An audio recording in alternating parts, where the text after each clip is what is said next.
Well, good afternoon, and welcome to Plainsman Park, and welcome into a Thursday of Region 9 baseball on the Eastern Plains Sports Network. I'm Ben Black. I'm very glad you've joined me today as it's NJC and WNCC, the Northeastern Junior College Plainsmen and the Western Nebraska Community College Cougars, playing the final 4 games of the regular season as everyone else is. Our pregame show brought to you by Equitable Savings and Loan. Borrow your money and do your banking with people you know and people who know you. Stop by one of their 10 locations across the plains or visit equitable-savings.com. The Northeastern Junior College Plainsmen enter the final week of the regular season with a 2-game lead on WNCC in the Region 9 standings for the final spot to get a bye in the opening round of the Region 9 tournament. WNCC is in third, coming off a sweep weekend, though, for WNCC. NJC won 3 of 4 last weekend. The field of 6 is set for Pueblo next week.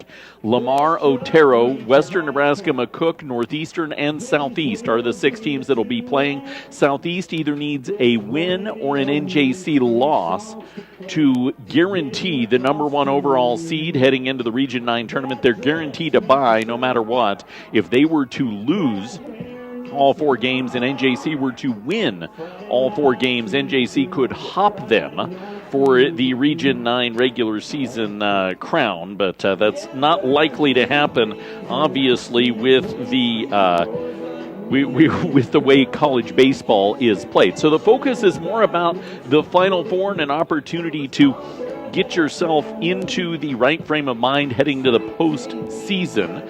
And for the Northeastern Junior College Plainsmen, this has been a record-setting season. Of course, last weekend down in Trinidad, Braden Stumpf set the program's new mark for a single season in steals. He's at 40 steals. Josh Warren held the previous record at 37.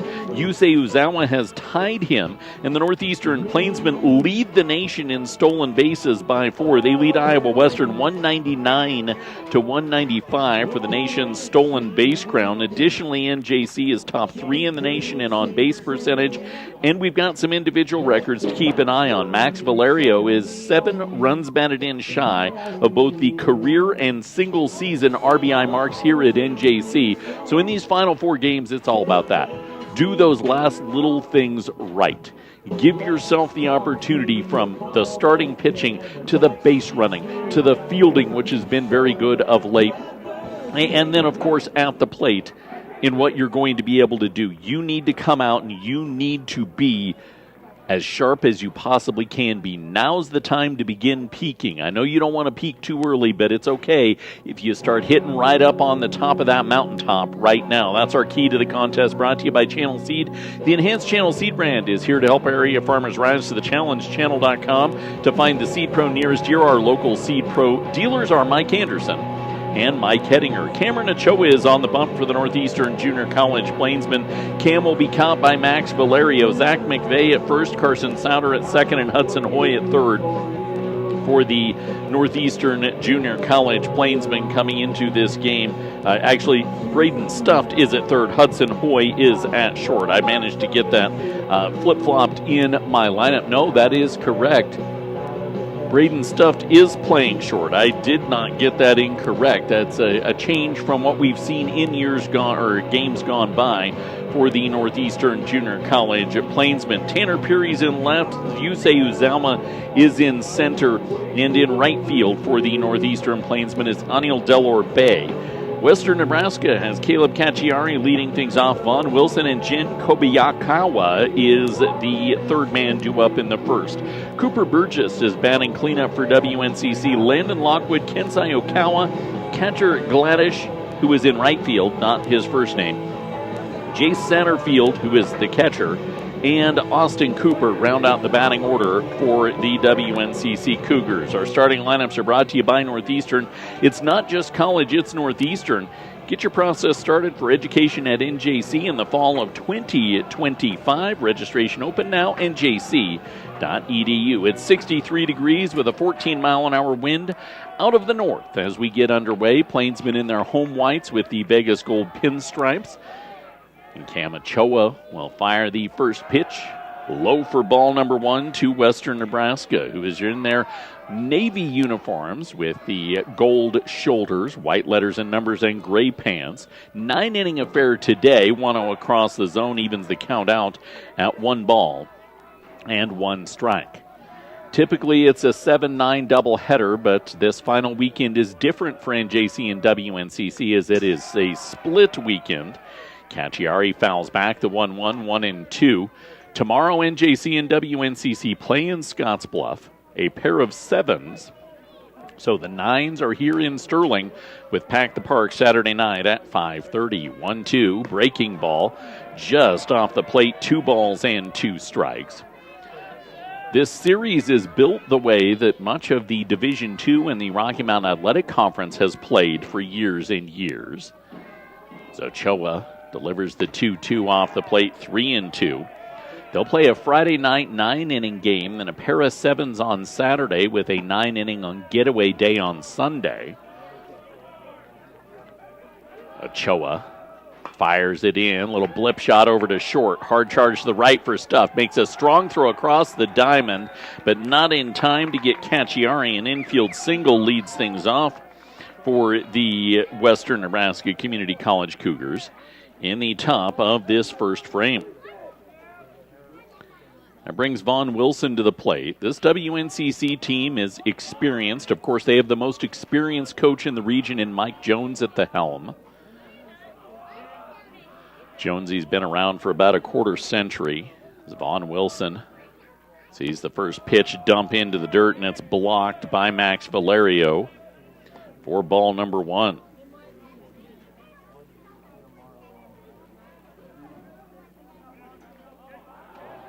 The righty Cam Ochoa steps off and makes the throw over to first. NJC, because of the way things worked out last weekend, flipping their pitching order. Typically, Andrzej Vonk starts game number 1 for NJC in a series. Obviously, with a 9, maybe that's a little bit different, but Ochoa only threw something like 40 pitches last weekend. So use him on the front end of a 9-inning game, something he's accustomed to starting as the 1-0 pitch is high and tight, 2 balls and no strikes. Everybody's going to have to get used to the 9s next week because all the postseason games are 9-inning games. Ochoa, 2-0, rocks and fires, swing and a miss for Wilson, 2 balls and 1 strike. Cleveland Field, the site for the games tomorrow. I believe they are 1 o'clock starts. 2-1 pitch to the backstop foul, 2 balls and 2 strikes. I won't be making the trip to Scottsbluff. Good friend and the godfather of Region 9 broadcasting, Chuck Schwartz, will be on the call on the WNCC Athletics YouTube page. 2 balls and 2 strikes. Breaking ball just below the knees runs the count to full. At least I'm assuming he'll be on the WNCC Athletics YouTube page. If not, I'll see if I can't find a link. I'm doing high school baseball tomorrow right here on 94.5 The Ranch. It's a 3-2 swing and a miss. Ochoa gets the strikeout for out number 1 in the top of inning number 1, keeping Cacciari at first and bringing Kobayakawa to the plate, the designated hitter. We're blessed here on the Eastern Plains of Colorado with some incredible high school baseball teams. The number 1, number 2, and number 3 teams in the state, as well as number 7, will all be playing in one district tournament tomorrow as Kobayakawa takes strike 1 by Haxton, Akron, Marino, and Otis. And only one of them will get to play at home in the state tournament, the winner of tomorrow's district baseball tournament. 0-1, pick throw back over to first as Cacciari's back in safely. Been a lot of great stuff that's been happening for sports here across the Eastern Plains of Colorado over the last week. 0-1 into the dirt, ball blocked. Valerio pops up and throws it wide of the bag at second. So Cacciari moves up on the dirt ball, putting a runner in scoring position for Jin Kobayakawa.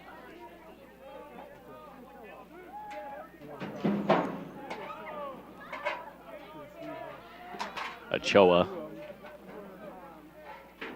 delivers the pitch. One hopper to second, knocked down by Souter. His play will be on 2 first for the 4-3 putout as the runner moves second to third, so 2 away. On the ground ball advancement, 90 feet away stands the first run for Western Nebraska Community College.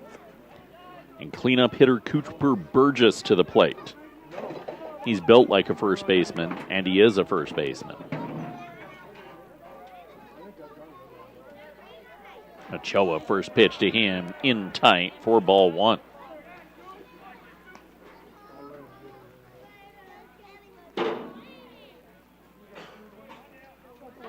Top 1 scoreless affair between NJC and WNCC.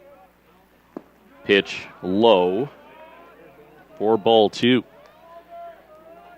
Documented it last year when these two clubs played in a similar situation. NJC and WNCC have played better than 50% of their games over the last decade to close affairs. Driving the ball out to left is Burgess, and Cacciari comes home. So the leadoff man on an infield single, ultimately driven home after a dirt ball and a ground ball advancement by Cooper Burgess, and Western Nebraska strikes first. A lot of the closeness in this NJC-WNCC series, though, is because oftentimes they played midweeks against one another as Lockwood steps in and takes the first pitch high for ball number 1. Back before Southeast and Luna came into the region, everybody played everybody 6 times. Check swing, sails foul, 1 ball and 1 strike, and your travel partner, if you will, the early in the season travel partner where you play 2 games one place, 2 games another. That would be a WNCC for NJC. You'd play midweek games as the 1-1 pitch danced onto the outside corner, 1 and 2. So oftentimes you'd have the number 5 and number 6 or even further back in the rotation arms throwing those games, and you'd have a lot of 10-8, 11-10 type affairs, the games that are now commonplace in this region. 1-2, breaking ball doesn't do its namesake, up and in, 2 balls and 2 strikes. Plainsman looking to get out with just the single run of damage in the top of the first. 2 balls, 2 strikes. Pitch popped up, gets behind home plate, foul. I had to think for a second. Yes, I did move my car. I've worn my fair share of baseballs off the windshield, and I don't think my insurance would replace it this time. They would just look at me and tell me I'm an idiot for parking there. 2-2. Fastball in the dirt, 3-2.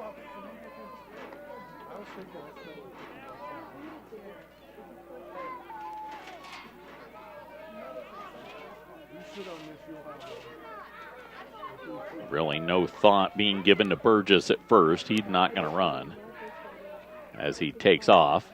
On the full count, fly ball, shallow center field. In comes Uzawa to make the catch, and that's that. Plainsmen give up a run, though, in the top of the first. It's 1-0 WNCC on the Eastern Plains Sports Network.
Bottom of inning number 1, we come back to Plainsman Park with the Northeastern Junior College Plainsmen holding a 1-0 deficit against the WNCC Cougars. Let's meet our batting order for the Plainsmen, brought to you by Sterling Health Foods. Still open, still in the business of your best health, and still there to make sure you're all taken care of when it comes to all your health care needs.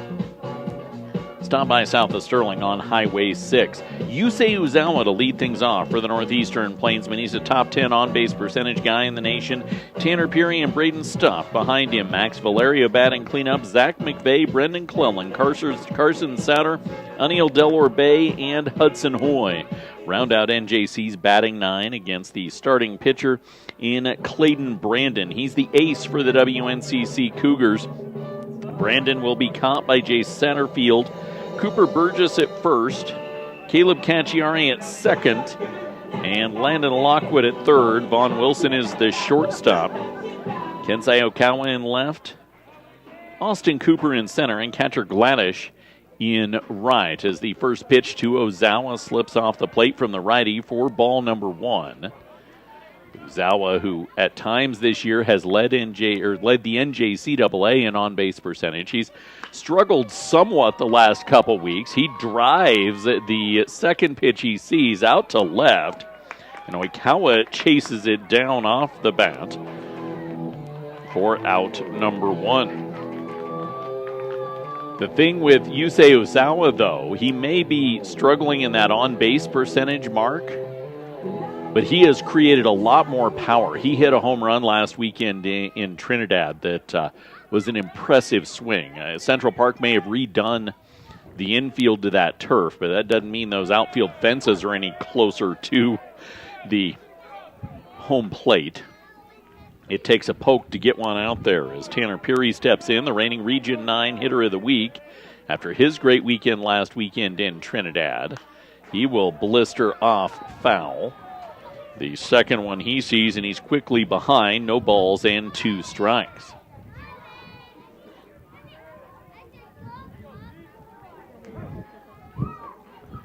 Brandon. Fastball high. 1 ball, 2 strikes. If you're NJC, knowing you're facing the ace, you need to try and be patient and work that pitch count up. WNCC has traditionally allowed their guys to go a lot further in games than most people will. Pop up, out into shallow left field, and the retreating Wilson makes the catch from his shortstop position for the second out of the inning. But you're still not going to see a guy go any longer than 120. You're just not. That's baseball in 2025. Gone are the days where Nolan Ryan would throw both ends of the doubleheader and throw 300 pitches in a day. That doesn't exist anymore. As Braden Stuff steps in. Stuff's had a great season, and he takes the first pitch he sees and drives it deep out to center field, but it's tracked down in the gap by Austin Cooper to end the inning. That looked like it was getting down for extra bases. Instead, Plainsmen are down in order. It's 1-0 WNCC through 1 on the Eastern Plains Sports Network.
We welcome you back to Plainsman Park as we head to inning number 2. It's 1-0 WNCC on top of NJC. Our second is brought to you by Carpet Comfort Center, elegant flooring for every step of your life. Stop by in the Broadway Plaza Shopping Center in Sterling to make your home more comfortable.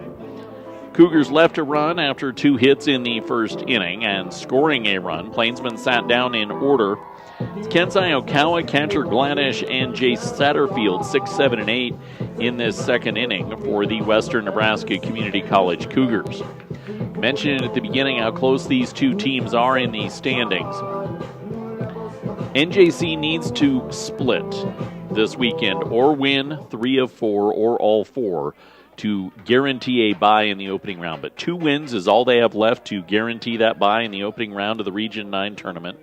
Western Nebraska has to win 3 of 4 to get to that bye as a first pitch blows past Oikawa and he can't hold back. That's strike number 1.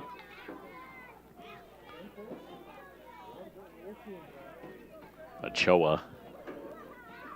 Breaking ball, Oikawa lifts it up, left side of the infield. Hudson Hoy calling everybody off and makes the catch for out number 1. But even more importantly than that bye, although that bye is the important one because you don't potentially have to play 6 games or whatever it is to win the regional title. With a bye, you could win it in as few as 3. A ground ball to third by Gladish, quickly scooped up by Hoy and tossed across 5-3. But for Western Nebraska, if they are not going to get up to the number 2, going 1 and 3, depending on results elsewhere, with Otero playing Lamar this weekend and McCook playing Southeast, you still could drop all the way back to 6th. You're in the tournament, but you could be going in as the 6th seed if you fail to put things together in the final weekend because 3rd to 6th is only separated by like a game right now. 1 ball, no strikes. Ochoa misses away to Jace Satterfield. 2 balls, no strikes. Not that that seed matters. NJC was the 6th seed and made it all the way to the regional championship last year. 2-0 pitch, knocked to the backstop. Foul, 2 balls and 1 strike.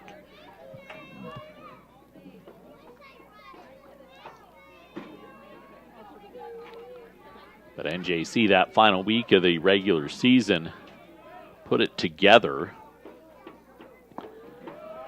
As the 2-1 pitch hops in, 3-1. They came into last weekend's final series needing to win 2 to get in. 3 for sure, 2 with help. The ball's hammered deep to left field by Satterfield on the 3-1. Back and gone. A 2-out home run puts WNCC up 2-0. Can't miss a spot. NJC won the games last year to get there, and so for WNCC, even if you work in, that last week is inherently important. We've seen WNCC, who took all 4 last weekend, come out with some offensive firepower to kick off this 9-inning affair here on this Thursday afternoon. This first game's very important. Knowing everything that's at stake as 9-hole hitter Austin Cooper steps in. He drives it out to center field and ends the inning. Looked like there was going to be no damage. 1 missed spot led to a homer. It's 2-0. WNCC middle of 2 on the Eastern Plains Sports Network.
Bottom of inning number 2 as we come back to Plainsman Park on this Thursday. 2-0 WNCC on top of NJC. Bank of Colorado believes in keeping banking simple. Apply for the loan you need for your dream home.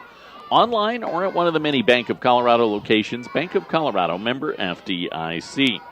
Max Valerio, Zach McVeigh, and Brendan Clellan do up for the Northeastern Junior College Plainsmen in the second as Valerio steps in 7 runs batted in shy of the all-time RBI mark set by Josh Cote last year with 115 for his career. Cote, one of 2 that has driven in 65 in a single season. He's also 7 shy of that is Max as the first pitch off the plate to him for ball number 1. Max is in line to be a top 3 batting average guy for a single season, hitting .450 right now for the Plainsmen as Clayton Brandon spins one in tight, 2 balls and no strikes.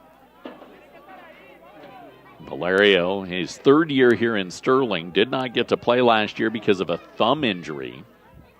So his stats from the spring of 23 and the spring of 25 takes the 2-0 pitch low 3-0.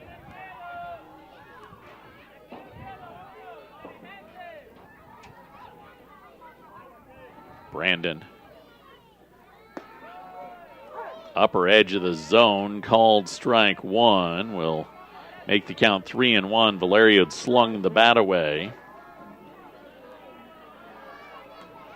We'll get it handed back to him and come back to the plate. 3 balls and a strike to the leadoff man. Fastball, he hits a bouncer back up the middle, deep in the hole. Wilson picks it up in the throw just in time to get Max Valerio on the 6-3 putout for out number 1.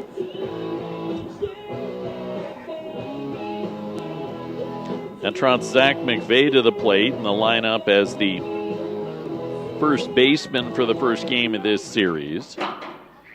He's been very good in Region 9 play, drawing walks. It's part of NJC's allure as the 3rd best on-base percentage in the nation. Takes first pitch up the ladder for ball number 1.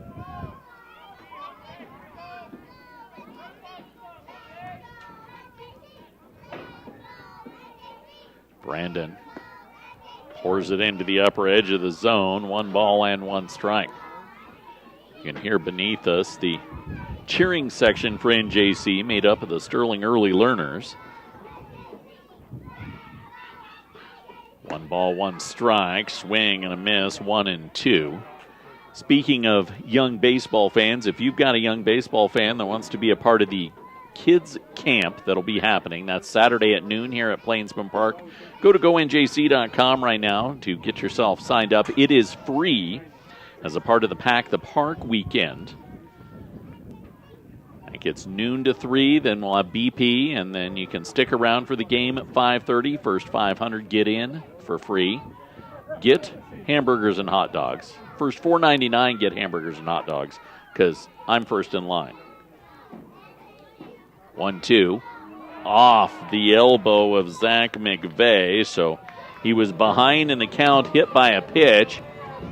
And now for the Northeastern Junior College Plainsmen, he'll be aboard at first for Brendan Clellan.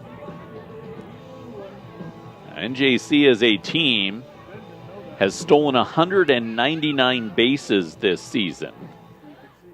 That is 35 more than anybody else in a single season here in Sterling.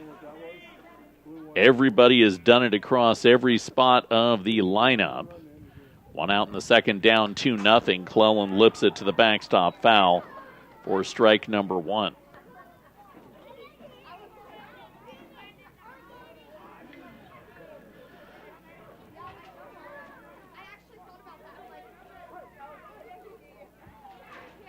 McVeigh not necessarily as likely, I wouldn't imagine, to go, but again, everybody's done it.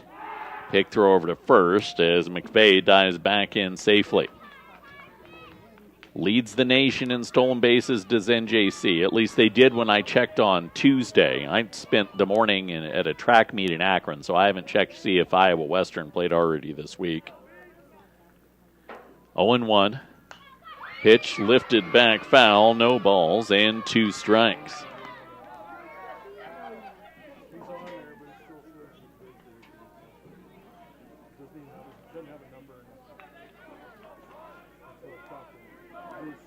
It's going to be a precarious spot for base stealing for NJC right now because you're down 2-0. You still have a lot of game left. You don't want to run yourself into a inning-ending quick one. Bouncer up the middle. It's behind the bag at second, and Cacciari was thinking about turning the double play, and instead mishandled the ball. So, to me, that will be a fielder's choice for Cleland. That's how I'm going to score it, at least, on the ground ball up the middle, because you can't assume the out.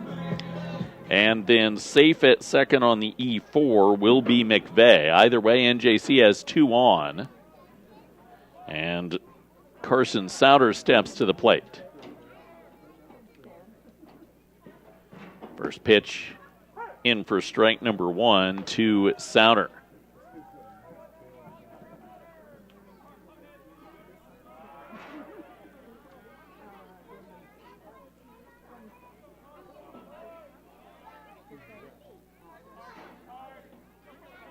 Oh, 1.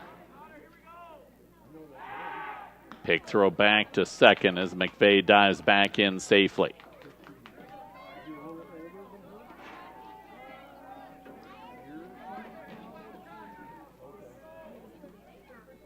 That's not what I wanted to do.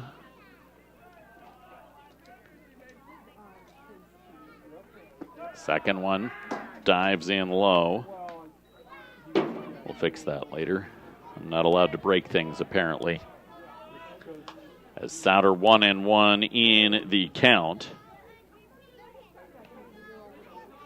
McVeigh at second, Cleland at first, 1 away, down 2-0, top of inning number 2.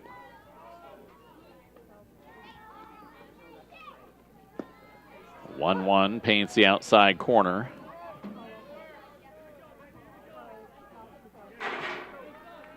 One ball, 2 strikes.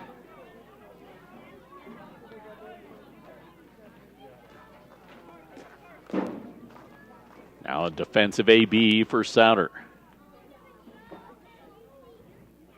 1-2, pitch misses, 2 balls and 2 strikes. Now you can really manufacture something if you're NJC, having the runners in scoring position. Anything to the right side as long as you stay out of the double play, but at least get the runner to third. 2-2. Pitch waved at by Souter, and he's down on strikes for the second out in the second inning. So that brings Daniel Delor Bay to the plate, part of that outfield platoon for the Northeastern program. Occupying right field this afternoon. Not necessarily a bad guy to have leading off an inning if you were to run out. So even with a lefty at the plate, you might see a chance taken here by Coach Cacho with McVeigh out at second. Pitch delivered. It's across for strike number 1. The good news for NJC, after being sat down in order in the first inning and seeing just 7 pitches, this next pitch will be the 20th of the inning for Clayton Brandon.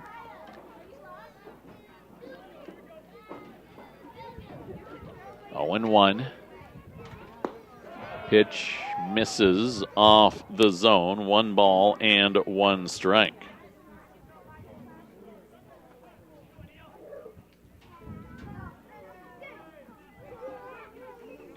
McVeigh lead at second. Cleland lead at first. Brandon rocks and fires, bends it into the outer edge of the zone, 1-2.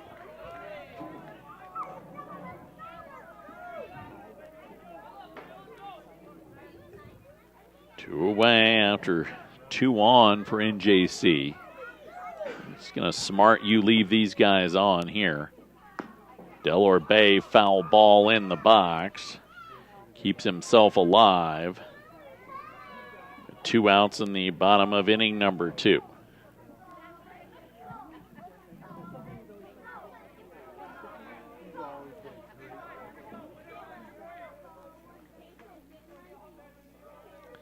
2-2 once again. Brandon checking on McVeigh at second. Delivers the pitch. Smoked foul by Delor Bay. Staying 2 balls and 2 strikes down that third base foul line that has been freshly dug up over this last week due to a sprinkler issue. They didn't get it back and in place, but Coach Catchell spent the early part of this week playing in the mud. 1-2. Pitch delivered. Delor Bay smacks the ball to center field, and it dies in the glove of Austin Cooper. So the Plainsmen get 2 on, do nothing with it. NJC through 2, down 2 on the Eastern Plains Sports Network.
Head to inning number 3, 2-0 Western Nebraska. Back on the Eastern Plains Sports Network. Our coverage made possible by Sidney Regional Medical Center. Don't let an injury keep you out of the game. Learn more about Sidney Regional Medical Center in Sidney, Nebraska, online, SydneyRMC.com. Top of the Western Nebraska order due up as the Northeastern Junior College Plainsmen will try to keep this a 2-0 game. A run in each the first and second. Cacciari scored the run in the first after the leadoff infield single, one of 3 hits Western Nebraska has thus far.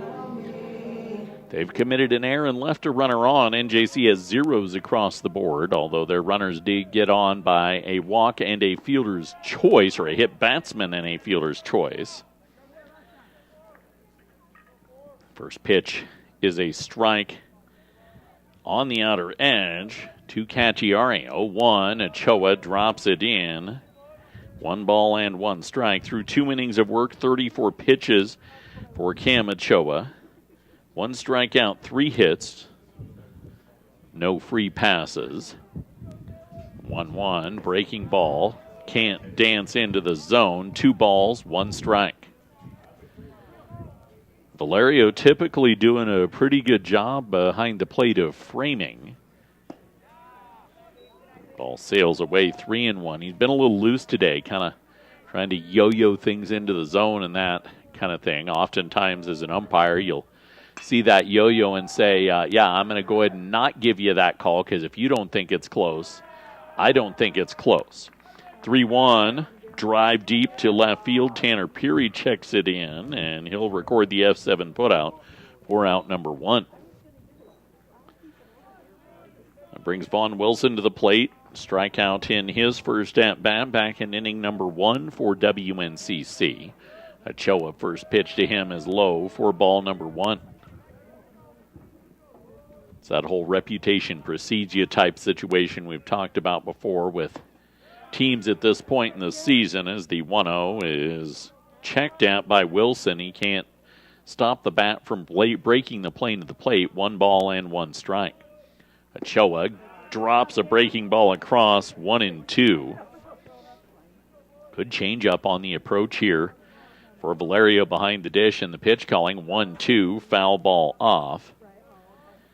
A lot of times you want to use that breaking ball as the swing and the miss pitch. He's actually set him up perfectly for a fastball backwards K. 1-2. Ochoa just missed below the knees. 2 balls and 2 strikes.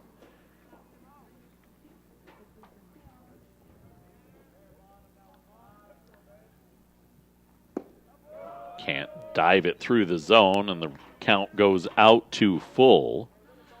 It's been playing with the edge of the zone, knowing that Wilson was behind. Now full. 3-2. Fastball popped over the backstop. Foul. Count remains full. One thing WNCC will always be is disciplined at the plate. 3-2. Breaking ball. Just missed in tight. After getting ahead 1-2, Ochoa loses Wilson to a walk. He's dismayed, and the head cock of Max Valerio behind the plate says he believes that came across. But again, one of those where the glove moved after the catch was there, and don't think that necessarily helped the call as Kobayakawa comes to the plate. Jin grounded out his first time up and takes first pitch low for ball number 1. Ochoa with the pick throw over to first. It's really interesting, and Max Valerio is an incredible catcher. But this is my 17th year inside the region. I mean, you may as well just call NJC Catcher U, because we've had some incredible catchers. Runner taking off. Valerio throws a strike down to second, but just behind the sliding Wilson. So he steals second. And now stands in scoring position for WNCC following the free pass. In the top of the third, 2-0 Cougars. Ochoa, fastball, popped up.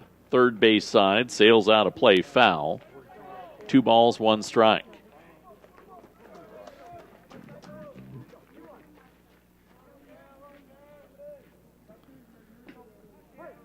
One thing that NJC's always done through the entire 17 years I've been here is letting their catchers call the game. Little chopping bouncer between the mound and first, and to the bag goes McVeigh. Ochoa underhands it to him 1-3 to get the second out of the inning.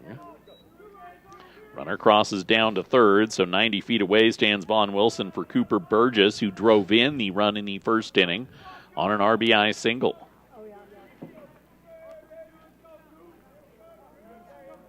Valerio, we talked with him earlier in the season about him really enjoying the process of getting to know what his pitchers like to throw in what situation. And at this point in the year, that maturity is going to be invaluable. 0-1. Ochoa breaking ball to Burgess, gets a soft ground ball to first, and after walking a batter and getting that runner to third, NJC is able to strand him there. They still trail 2-0 though. Bats next, bottom 3 on the Eastern Plains Sports Network.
Hudson Hoy to lead things off, bottom of inning number 3 with NJC trailing Western Nebraska Community College 2-0. 9-1-2, Hoy Uzawa Piri in this third frame. Better Electric covers all your electrical work from residential to commercial to agricultural. Better does matter. 970-521-1030. Hoy's statistically not been the same the last couple weeks.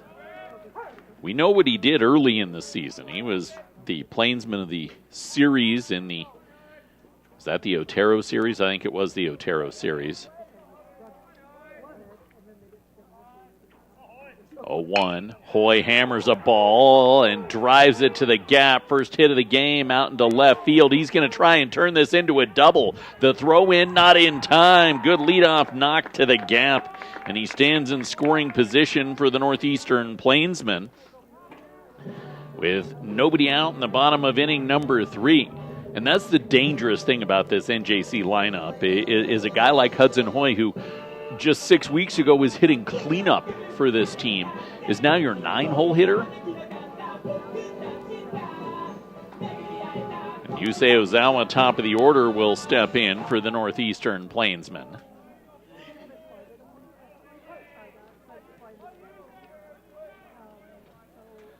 Ozawa. First pitch on the inside corner for strike 1. He popped up to left field in his first at-bat.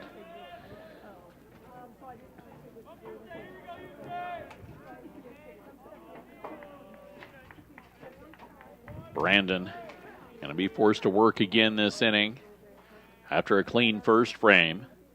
0-1. Slips in, 1 ball and 1 strike. And that's where great on-base percentage and hitting teams get you, is they'll come out and maybe not be great that first time through, but then when they understand the patience and the chess game that comes to playing at the plate, Uzawa, ground ball deep at second, swallowed up by Cacciari and tossed to first in time, but got the positive out on the 4-3 ground out as Hoy moves down to third. 1 away for the Northeastern Plainsmen. Trailing by a 2-0 tally, and multitude of ways you can get him home with Tanner Peary at the plate. Peary pop up to left field in his first at-bat in inning number 1. First pitch he sees hits a bouncer third base side foul for strike 1. I was down in the dugout getting lineups when Coach Catcher was getting ready for his team to head into the IO warm-up portion today. And the thing he said to his team was, gentlemen, this is postseason baseball right now. I know it's not postseason, but this is postseason baseball right now. Get your mindset right. This is a key situation for Tanner Peary. As we finish up the first part of this game in this bottom of the third inning, down 2-0, a chance to try and get you back at least closer to even. 1-1. Brandon spins one away. 2 balls, 1 strike, and the ball gets off the glove of the catcher. Center field, far enough for Hudson Hoy to come home. So Hoy comes home on the passed ball for the first NJC run of the game. And this is a fresh new at-bat now for Peary, ahead, 2-1 with 1 away. Because the bases are empty and you turn yourself back into a leadoff batter with 1 out. Get yourself on, manufacture something going forward.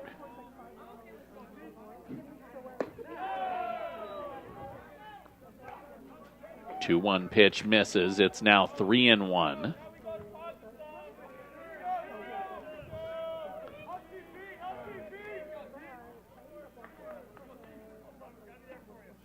One offering in tight, ball 4, and that's how you do it. Tanner Peary, patient at the plate, finds his way on. And now the Northeastern Plainsmen have a realistic opportunity to hit 200 stolen bases for the first time in program history. And maybe for the first time in Region 9 history. I didn't do a ton of research on it. You don't see 200 stolen bases in a season very often at this level. Peary's aboard and Braden stuffed at the plate. First pitch all the way to the backstop for ball 1, and the wild pitch will move Peary down to second. So the Northeastern Plainsmen get a free bag on a miss exchange, and this is the we are in postseason scenario right now. You can definitely see the tension rising on the delivery of Clayton Brandon. He drops a strike across. 1 ball and 1 strike.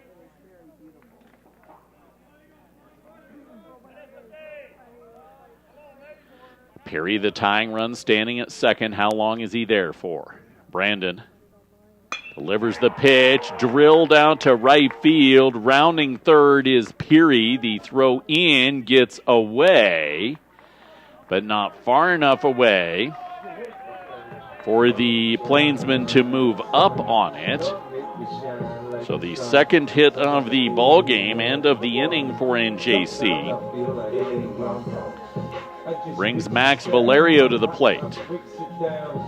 Valerio grounded out to short to kick off last inning, and now in this third has 2 on, 1 in scoring position.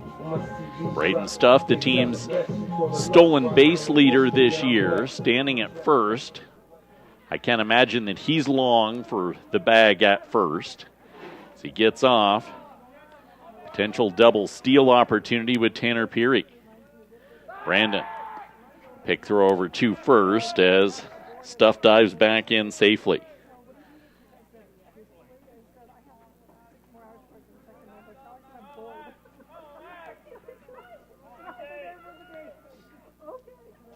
To the plate, Valerio takes strike number 1. Max a chance to add to his RBI tally as he's 7 away from the all-time and single season marks here at NJC. He's had that in a weekend each the last 3 weekends. Pick throw over to first as Stuff gets off the bag. WNCC's dugout thinks they got the tag on. Stuff's reputation of 40 stolen bases clearly precedes him, with the fervency that Brandon is making the pick throws. No balls, 1 strike. Ball driven by Valerio out to center field. It is pulled in by the center fielder Cooper, taking off and coming home. Tanner Peary gets across the plate to tie the game on the sac fly. A shallow center field sac fly, but you take that chance. And now Zach McVeigh with 2 away in the bottom of inning number 3 in a fresh new ball game steps to the plate as Braden Stuff gets off the bag. 2-2 our score. Brandon, first pitch hopped in, Stuffed off the bag, back pick down to first, and he's back in just safely. Braden Stuffed gets exceptional jumps on his secondary on the base pass. Part of the reason he has the stolen bases he does. 1-0. Brandon going to make the pick throw over to first as Stuff dives back in safely again.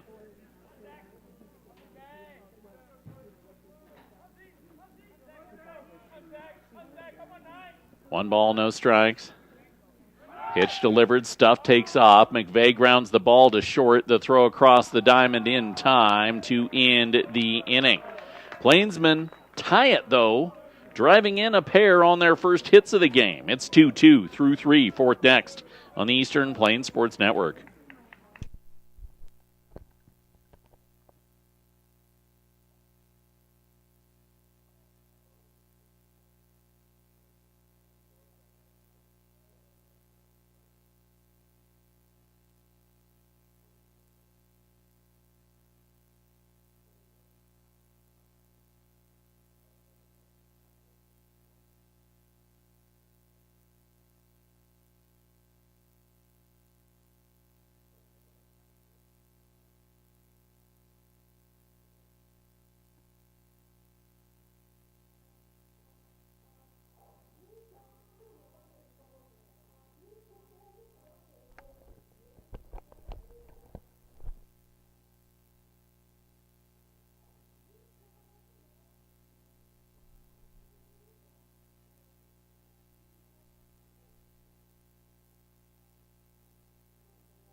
To inning number 4 we go in the middle third of the game. 2-2 between NJC and WNCC. Kuntz Pump Wall Supply doesn't want you wait until the last minute. Solve our irrigation, well, and watering problems. 970-522-2035. The Northeastern Junior College Plainsmen able to tie the ball game with 2 in the third. Scoreline right now, 2 runs, 3 hits, an error, and 2 left on for Western Nebraska. 2 runs, 2 hits, no errors, and 3 left on for NJC. 5, 6, and 7 due up in the WNCC order in inning number 4. That's Landon Lockwood, Kensai Okawa, and catcher Gladish. Still out on the bump is Cam Ochoa as he delivers the first pitch that's ripped way foul for strike 1. 53 pitches through the first 3 innings of work for Ochoa. Both runs given up earned. He's walked a batter, struck out a batter, and allowed the 3 hits. 0-1 misses, 1 ball and 1 strike.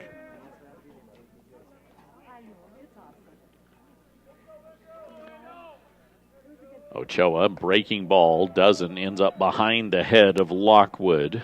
2-1. That's a breaking ball. You're starting chin, hoping to drop it to belt and across the plate. 2-1. Fastball bouncer back up the middle, and it sees its way into center field. So Western Nebraska gets the leadoff base runner on in the top of inning number 4. They had the leadoff man on in the first and scored. They had a 2-out home run in the second for their 2 runs. All the leadoff runners for both teams that have reached in this game so far have scored. So work to do for Ochoa. So Okawa popped up to third in his first at-bat. Takes first pitch on the outside corner for strike 1.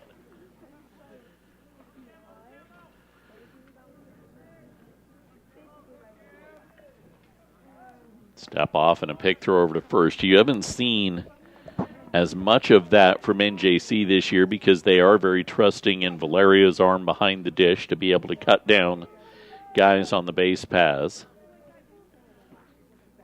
0-1 breaking ball way out in front went Okawa 0-2. The thing, I was lauding Valerio behind the dish, and we've had some great catchers. Logan Moore, Jordan Procession, Ben Newton, all guys that have gone on and played Division I baseball. Some of them have ended up in the bigs and that kind of thing. Not majors, but playing minor league baseball. Swing and a miss in the dirt on the 0-2. First base occupied. Runner at first elects not to advance on out number 1 in the top of the 4th. The thing Valerio does is he really keeps you on your heels. Never calls the game the same way to the same batter. First pitch, a breaking ball to Gladish across for strike 1. Having covered all the guys over the last 17 years that have been so great behind the plate, and you had, J.J. Bissell caught games, one of the best hitters here at NJC. Fastball grounded foul, 0-2. Andrew Catchell, the Plainsman head coach, was a catcher 1 year here in a Plainsman uniform. I could get a feel for how they were going to call a game, especially as it progressed. Breaking ball into the dirt, 0-2, way away, 1 ball, 2 strikes. I've been watching Max his freshman year, and then, last year didn't get to see him play, obviously, because he was hurt. And this year, and I've still yet to really figure out, because sometimes he's setting up a curveball for your out pitch. Sometimes he's setting up a changeup for the out pitch. Sometimes he's setting up the fastball for the out pitch. And it's not just pitcher by pitcher as the fastball's delivered and drilled deep out to left field and missed in tight. And a 2-run home run for WNCC puts them back on top, 4-2. The man who hit the other home run, Jay Satterfield, is now at the plate with 1 away in the top of inning number 4.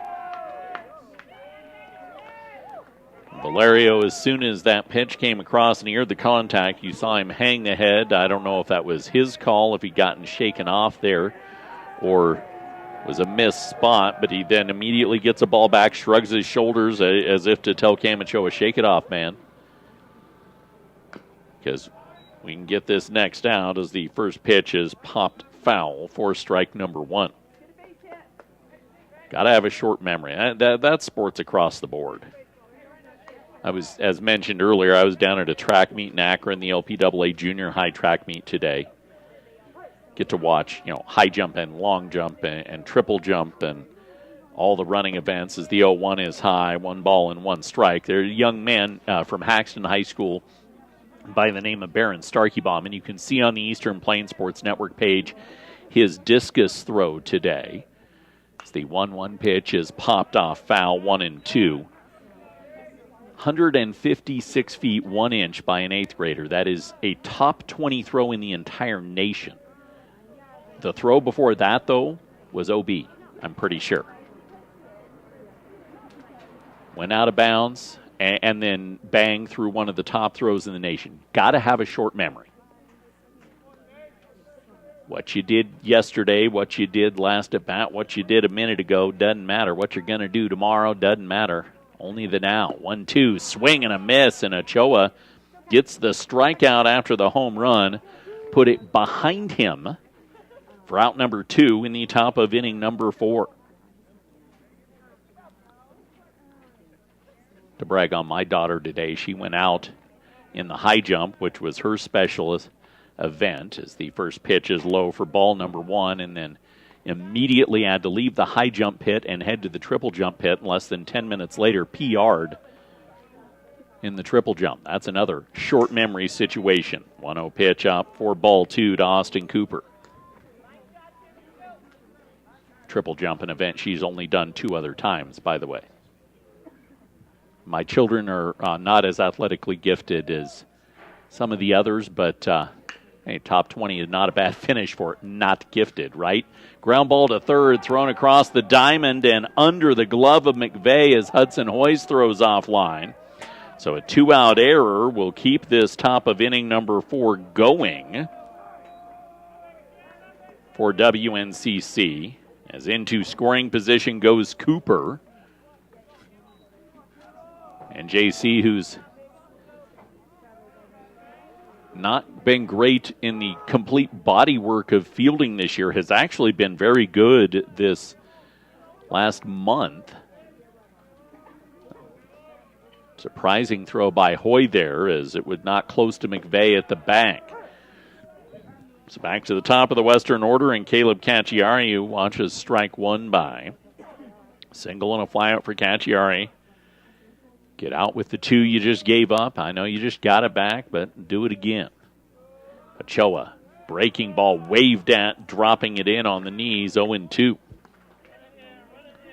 Let's see how aggressive you get starting 3rd time through the order now. You've been setting up what would be a fastball for a strikeout. Valerio calling for it up. Ochoa can't quite dance it into the upper edge of the zone. Ball 1.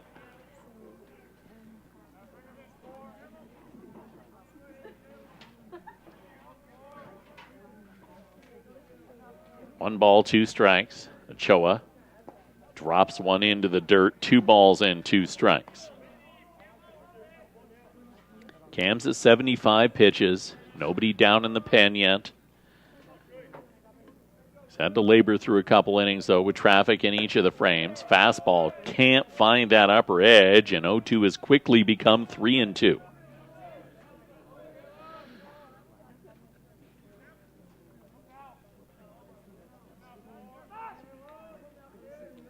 Payoff pitch, soft ground ball over to second, Souter to first to end the frame. A 2-run home run gets WNCC back out in front, though. 4-2, middle of 4 on the Eastern Plains Sports Network.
We head to the bottom of inning number 4. NJC trailing WNCC 4-2. Buckeye Welding Supply knows that you have questions, and they've got the answers. All the welding supplies, too. 330 South the 11th Avenue in Sterling. Brendan Clellan, Carson Sutter, Anil Delor Bay due up for NJC in this 4th against Clayton Brandon. First pitch on the outside corner for strike number 1. The WNCC ace on the year. 3 innings of work. 48 pitches, both runs earned, a strikeout, a walk, a hit batsman, and 2 hits. A 1 pitch sails off the plate, 1 ball and 1 strike.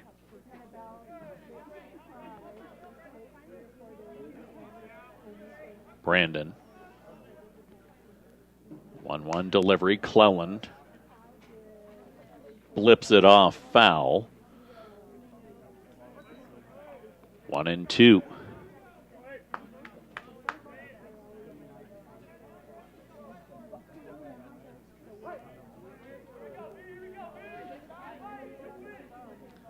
One-two, pitch delivered, little bouncer over to third, takes a funky hop on Lockwood. He's able to pick it up, and the throw across the diamond not pulled in by Burgess. So a WNCC error. I'll go error on the field at first there, as that is an E3 in my book, the second error of the game for Western Nebraska. Did take a hop, and Lockwood had to force the throw and caused it to be low. So I could buy E5 there, too. Either way, runners on. I can also say Clellan was going to get on an infield single. Doesn't matter how, just that. Souter have to wait as the pick throw goes over to first to give Brendan Clellan. He dives back in ahead of the tag from Burgess.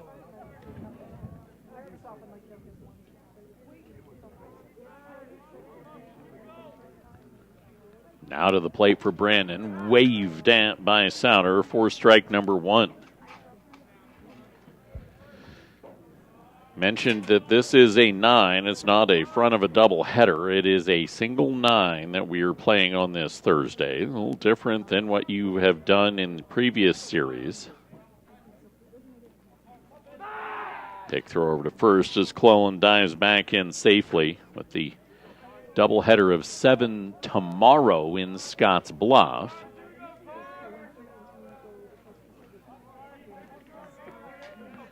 WNCC sticking to their script. Ace throws game 1. That's the common baseball mindset. Throughout the season, you've seen a lot of these teams, they throw their ace and then their number 2 in the 7s, hoping to get a complete game and then have the bulk of your bullpen available for the 9. 1-1 pitch. Low for ball 2 to Souter. Clellan, though, just 55 pitches in. I mean, if you're looking at 100 to 110, he can get you through 7 easily. He keeps up this pace. 2-1. Pick throw over to first. I know some coaches will keep in mind the warm-up tosses and the pick throws like this in their count as well, thinking, 150 or whatever the case may be. 2-1.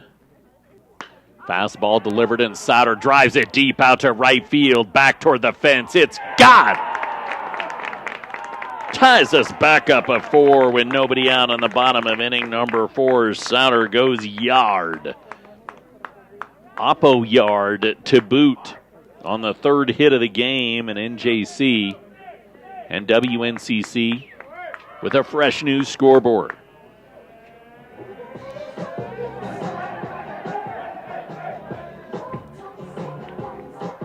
And Anil Delor Bay will get a crack to essentially lead the inning off again after the leadoff error, followed up with a home run, bases empty, nobody out in a 4-4 ball game.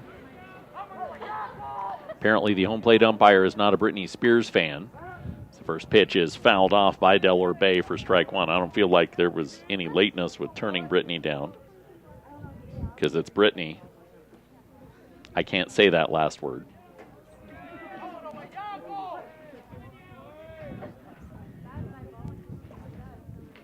0-1. Fastball, grounded over to second, takes a hop. Cacciari, easy play for the 4-3 putout, and out number 1.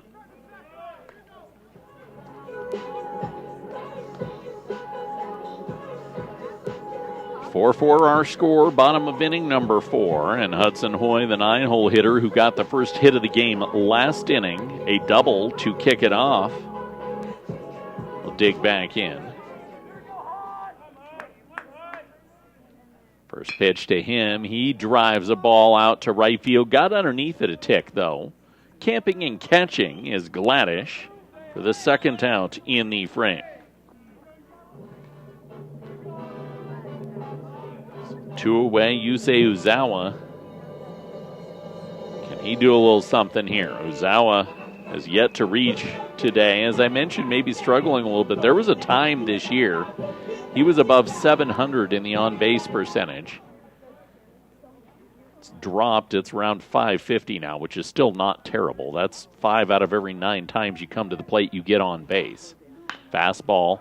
Bouncer deep in the hole at second, takes a hop, and the throw just in time to get him. Plainsmen, though, do something with a leadoff error and a home run. We're tied at 4 to the 5th on the Eastern Plains Sports Network.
Back for inning number 5, 4-4 our score between NJC and WNCC in this Thursday 9-inning affair. Vaughn Wilson, Jen Kobiakawa, and Cooper Burgess due up in the 5th. Farm Bureau Insurance and Agent Melinda Hutt for all your life, home, auto, farm, and ranch insurance needs at 431 West Main Street in Sterling. Or better yet, give her a call, 970-526-0202. Camachoa out for his 5th inning of work, 77 pitches through the first 4. First pitch waved out by Vaughn Wilson for strike number 1. He struck out and walked this afternoon. The 0-1 up and in, 1 ball and 1 strike. Game 1 of a 4-game set between NJC and WNCC is the 1-1. Can't paint the outside corner. 2 balls and 1 strike. 2 7s tomorrow in Scotts Bluff. Then we'll be back on the airwaves here on 94.5 The Ranch Saturday night at 5:30 for Pack the Park. 2-1 low for ball 3. Looking to set a single-game attendance record here at Plainsman Park. Beat last year's mark. Hamburgers, hot dogs. Kids camp starting at noon as Wilson's way out in front, fouling it around and filling the count out. And weather's looking pretty good to allow post-game fireworks after the contest. So all the more reason to come down and enjoy a Saturday night of baseball. 3-2, up and in, ball 4. They'll have games between innings. Silent auction items. I believe they got some raffle stuff. Going to make it a whole thing.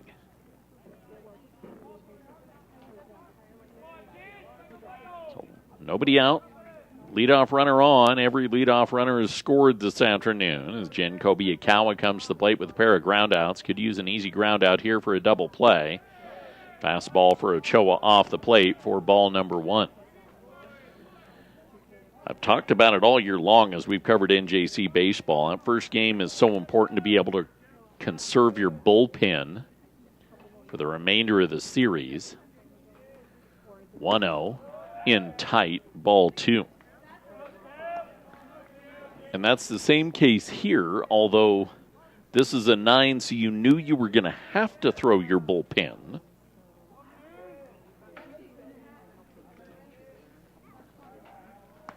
Pick throw over to first as Wilson dives back in safely. I think part of Coach Catchell's willingness to have a longer leash on his guys this year is the 2-0's in the dirt, picked up, throw down to second, and got him! Valerio out of the dirt. Wilson didn't get a good jump, and Braden Stuft gets the tag on. So caught stealing on the play for the first out of the inning. 2-6. And now 3-0 on the count to Kobe Akawa. Ochoa. Fastball at the knees, 3-1. I think part of the reason, though, is the arm care program that NJC Baseball has been utilizing this year that has given their guys a little bit more durability and flexibility on their arms. 3-1 pitch drilled out to left field for a single. So leadoff runner's wiped clean, but he's replaced at first by Kobe Akawa for Cooper Burgess.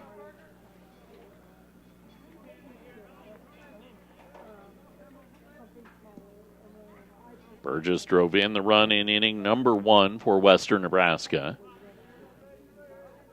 Ochoa. First pitch in the dirt, check swing. Did he break? No, he didn't. Umpires in the field. Angle isn't great. Ball 1. I don't think he did anyway. I don't think that was a hard call to make from anywhere. 1-0.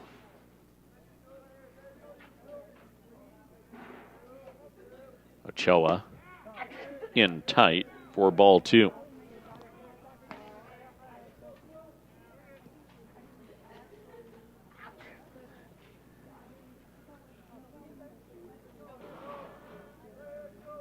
Two-0 offering, waved at by Burgess. 2 balls, 1 strike.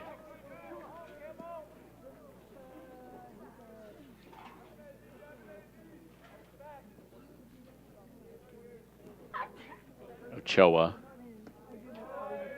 can't drop one into the zone. 3-1. Back to the pitch count. I mean, Ochoa's maybe going to get you a portion of the 6, depending on how quickly he can get out of this inning. He's already at 92 pitches. 3-1. Fastball at the knees, runs the count full. And he got you to 5 if he can get through the 5th. That would be ideal for NJC in a 4-4 affair. Double play, it'd be nice. Pitch delivered, bouncer deep in the hole at second. Only play for Satter is to first. 4-3 on the putout as the runner crosses over to second. Second out of the inning was recorded to Landon Lockwood, who's flown out and singled this afternoon. I think for NJC, and really for WNCC, I mean, WNCC needs to win 3 of 4 to get a bye in the opening round of the tournament. So really, this is a whatever's even more important than must win. If they have any hope of the bye, a little flare ball out to left field. Over to make the catch is Peary. And in spite of the leadoff runner getting on, thanks to a caught stealing, NJC's able to get out without allowing WNCC to score. We're tied at 4, middle 5 on the Eastern Plains Sports Network.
4-4 affair between NJC and WNCC as we come back for the bottom of inning number 5. Clayton Brandon will face Tanner Peary, Braden Stuft, and Max Valerio for NJC. Premier Farm Credit for over 100 years has been providing reliable service to our area agricultural community. Get your consistent credit taken care of. PremierACA.com for more information. Clayton Brandon, 4 innings of work, 60 pitches. Going to be able to eat a lot of inning. If you continue with that 15 pitches an inning clip, he can get you through 6 and maybe even 7, as we started talking about early in this game. It's held NJC to 3 hits, but the 2-run home run last inning tied the affair. Peary has a flyout and a walk to his credit thus far. 0-1. Brandon, fastball off the plate, 1 ball and 1 strike. Common wisdom says the guys at the top of your order, though, are going to be able to eat innings. 1-1 pitch, ball drilled into the gap out in left center field. This bounces off the base of the wall. Tanner Peary with the leadoff double for the Northeastern Plainsmen as the go-ahead run on to kick off the bottom of inning number 5. Braden Stuft will come to the plate. You know, you can laud Stuft in what he's done when it comes to the stolen bases, which he has 40 of them this year, but he's top 4 in the team in runs batted in. He's on pace, I believe, for better than 50 this year. His batting average is very high. His on-base percentage is very high. He doesn't strike out a lot. I talk about guys having all the tools. He has all the tools. Hitter, fielder. This is the guy that'll catch game number 1 tomorrow, likely, as he takes strike number 1. He's playing short today. He's played at third this season as well. Clayton Brandon, 0-1, all the way to the backstop, and Peary on the wild pitch will move to third, and the go-ahead run stands 90 feet away.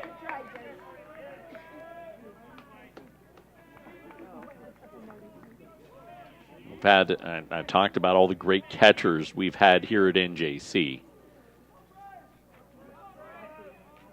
Stuft may be the closest to a 5-tool player we've had in my 17 years. Fastball just off the plate on the 1-1, 2 balls and 1 strike.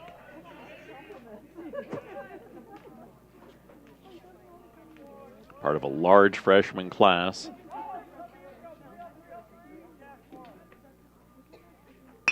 Ground ball dying towards short, and it's under the glove of Vaughn Wilson. It's an RBI for Stuft.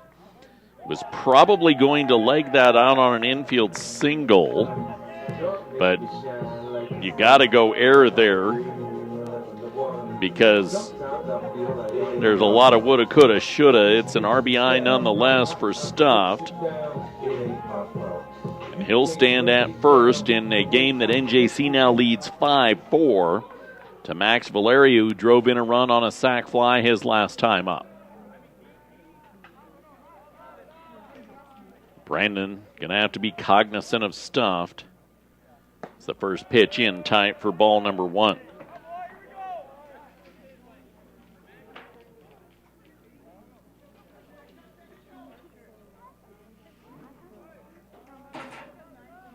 Stuft gets his lead at first. 1-0. Pitch delivered off the plate. 2 balls, no strikes to Max Valerio. So you've got the best base stealer in the region. One of, if not the best hitter in the region. Who do you care more about, the guy on or the guy at? 2-0. Fastball grounded over to third. Wind it down to second for 1, on to first for 2. Or you can just care about both and get the double play. That works too. Stuft. I don't know that he's been wiped clean on a double play at all this year, and he just got wiped down. Not his fault. Hard hit ball to third. And around the horn, 5-4-3. Now 2 away bases empty for Zach McVeigh.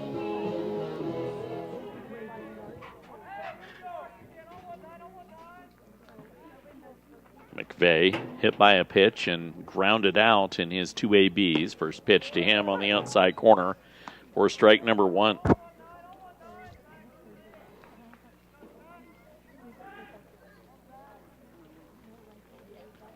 Oh, 1 off the plate. 1 ball and 1 strike.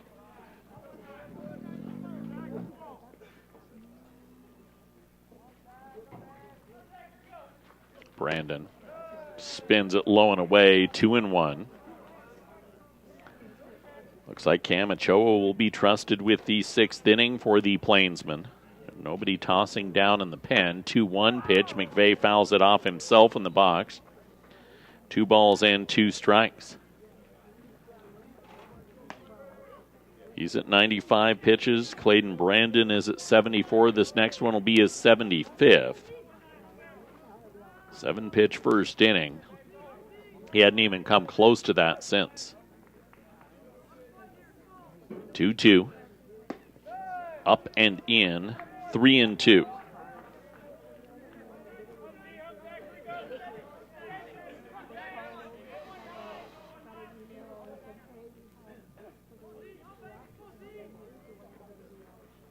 Three-two high, ball 4. Great job to battle your way back onto the base paths in Zach McVeigh and afford Brendan Clellan an opportunity to hit. In the bottom of inning number 5 in a game that NJC leads for the first time this afternoon. Talked about it earlier with that short memory.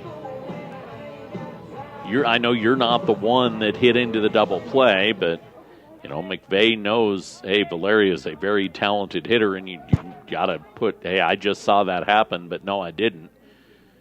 Trust your process. Cleland gets a hold of the first pitch he sees, drives it out to right field, but it's tracked down in the gap by Austin Cooper. Plainsmen take the lead, though. NJC leads 5-4 as we head to inning number 6 on the Eastern Plains Sports Network.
The Northeastern Junior College Plainsmen have a 5-4 lead. So we welcome you back to Plainsman Park for inning number 6. 4 runs, 6 hits, 3 errors, and 4 left on for WNCC. 5 runs, 4 hits, an error, and 4 left aboard for NJC. Cameron Ochoa will be given the chance to pitch in this 6th inning at 95 pitches. Kensei Okawa, Catcher Gladish, and Jay Satterfield due up in the 6th frame. 95 pitches thus far for Cam Ochoa. The first pitch is in tight for ball number 1. Ochoa through the 5 innings of work. 4 runs all earned, 3 strikeouts, 6 hits, 2 walks. 1 defensive error behind him. The pitch is fouled off. 1 ball and 1 strike. Matt Yarish headed down to the pen for the Northeastern Plainsmen. Ochoa delivers the pitch. It's waved out by Okawa. 1-2.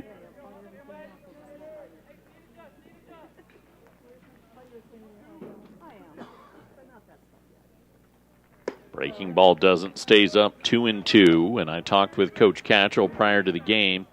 A lot of times during the season, you come in and he knows who the first guy out of the pen's going to be. 2-2.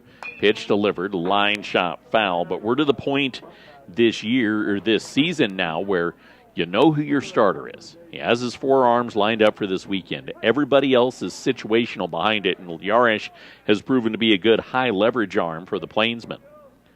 2-2, in tight, 3-2. That baseball stat that's becoming more prevalent in the major leagues as the hold. Tim is one of those guys you can trust with that hold to maintain the lead. 3-2, fastball, fouled off, we'll do it again. And this is important. I obviously talked about WNCC. If you're going to win 3 this weekend and get the bye, you have to get the first game. But it's just as important for NJC. Maybe not the full importance. 3-2 pitch, grounded foul, third base side, will do it again. But if you're going to win 2, which is all NJC has to do, they just got to split this weekend. Because if you split this weekend, you will be the 2 and have the bye. But you lose this game.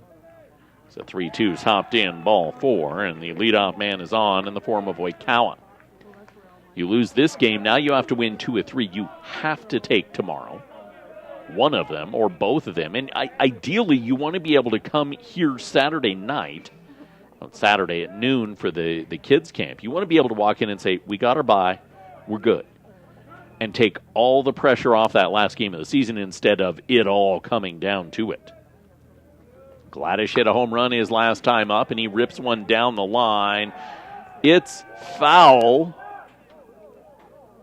The home plate umpire took a long look at it, and it just missed the white line, just a bit outside of it.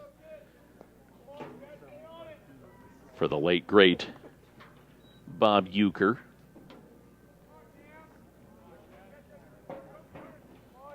Oh and 1.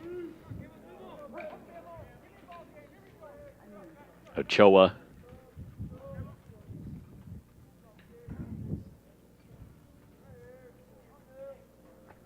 drops it into the zone and quickly ahead 0-2. You don't want to have to go to Scottsbluff tomorrow if you're NJC saying, we need 2 to have the pressure off of us.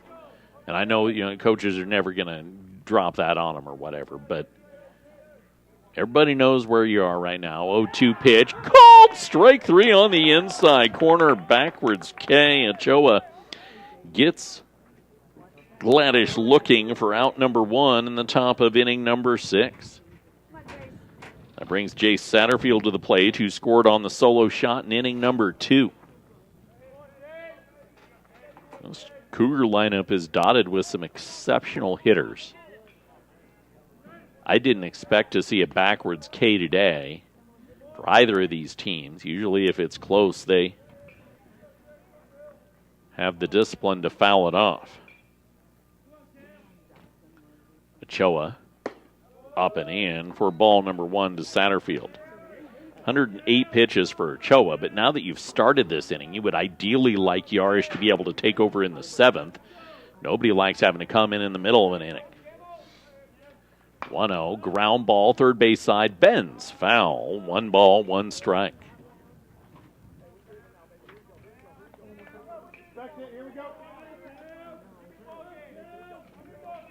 A lot of these Cougar hitters, though, have been out in front. I don't know if they're not timing it up right or if the speed of Ochoa is not what they anticipated. 1-1, pitch across the zone for strike 2.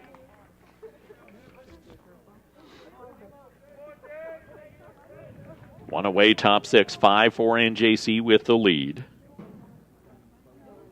Ochoa. Ooh, just above the letters. 2 balls and 2 strikes.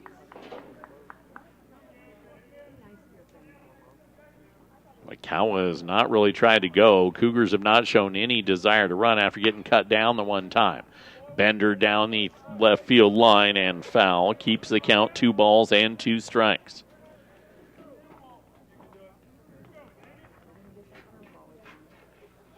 This is unquestionably going to be pitch count-wise Ochoa's longest outing of the year.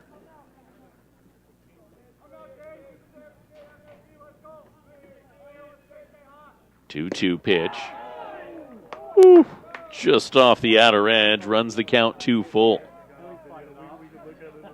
As I've said before, close only counts in horseshoes and hand grenades, and baseball is neither. The pitch delivered, sweeps away low, ball 4. So Ochoa gives up the base runner with 2 outs in the top of inning number 6. Still 5-4 NJC, and we will have a visit to the mound by Coach Catchell and the catcher, Max Valerio. Now the question here, after walking Satterfield, is Ochoa going to be afforded the opportunity? 114 pitches in. And Cam is one of the sophomores, one of the very few sophomores on this roster. 2 of the guys that are sophomores standing on the mound right now, Ochoa and Valerio. So maybe there's a modicum more of trust that you have with a sophomore. Ochoa became a very good arm last year late in the season as he battled his way back, and Coach Catchell will not be lifting him. 5 2/3 in, 114 pitches. The free passes, though, in this inning have runners on second and third. That's 4 walks, 4 strikeouts, 6 hits, and 4 runs allowed across. This would not go down as a quality start by Major League Baseball standards, but this is as quality as you could ask from your number 4 arm. Ochoa. First pitch. Pinched on that outside corner for ball 1 to Austin Cooper. It's not been there all day. And I am slightly offset behind the dish, but that one, eye test, looks like a strike to me. Ochoa delivers the pitch. Hot hit, fly ball to center. And Uzawa tracks it down for the second out of the inning.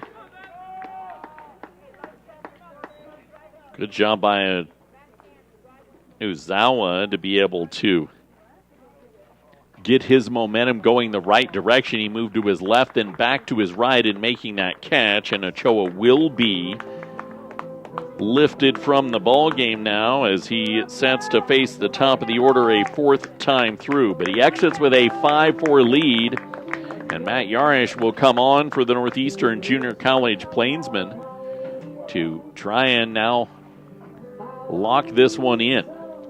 As Coach Catchell said in the pregame huddle, and our pitching change is brought to you by Rudy's Tires, several locations across the area. There's always one close by, and if you can't get to them, they can get to you, rudystires.com. We talk about the postseason all year long on 1010 Preps, or on 1010 KSIR. Used to be 1010 Preps and More. It's now Eastern Plains Sports Today, presented by Rudy's Tires, that I host, and we talk about it all year long, you know, building toward that postseason. And this is postseason baseball now. You need 2 wins. And you know, as you go into the Region 9 tournament, if you're in JC, you know there's going to be many a situation like this, where your starting pitcher got you into the 6th, 5 2/3 in the case of Cam Ochoa. He's got the 4 strikeouts, the 4 walks, the 4 runs allowed, and the 6 hits. But you know you're going to have to go to the pen. There's, only a finite number of guys that can start. And another sophomore in Matt Yarish for the Northeastern Plainsmen that has the experience to be trusted. He started that Region 9 championship game last year at Vibe Stadium against Southeast. Exited, I believe, in a tie ball game before the bullpen surrendered the lead. And, this is a bullpen arm you trust. So it's a intelligent young man that understands the game, that understands the work, and this is a postseason situation. Up 5-4, top 6, 2 men on, you inherit the guys on, and I think the stat that is so wildly underappreciated in baseball is inherited runners scored. Let's make that a 0 right now. Okawa at second, Satterfield at first, and Cacciari at the plate. He had the infield single to kick things off in the first. He's flown out and grounded out since. The first pitch, Yarish goes right on the outside corner for strike number 1.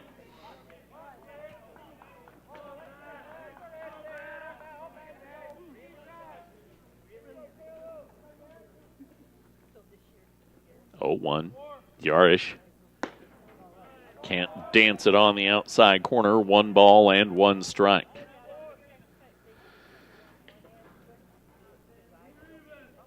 His location has been commanded very well this year for Yarish. As the infield dances around by Okawa. He drops one at the knees. 1 ball, 2 strikes.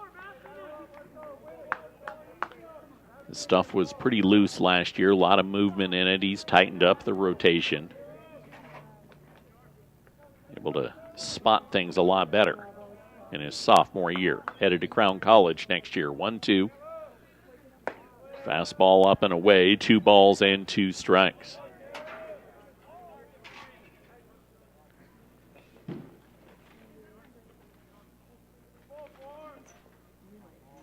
Yarish. He rocks and fires. Ground ball finds its way underneath Hoy at third. Oikawa heads home. WNCC will stop Satterfield at third. This is a 5-5 ball game on the RBI double. Good location for Yarish, just couldn't be found at third. And the 7th hit of the game for the Cougars has squared us up with 2 away in the top of inning number 6. So now it becomes, okay, less about that hold, more about get Vaughn Wilson, get out of the frame, keep it 5-5, and let our offense get back to work. Yarish, first pitch to Wilson, off that outside corner for ball 1.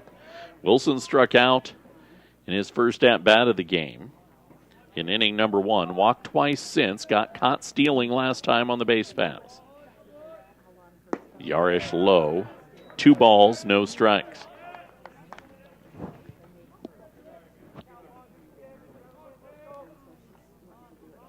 Finishing WNCC's middle portion of this game.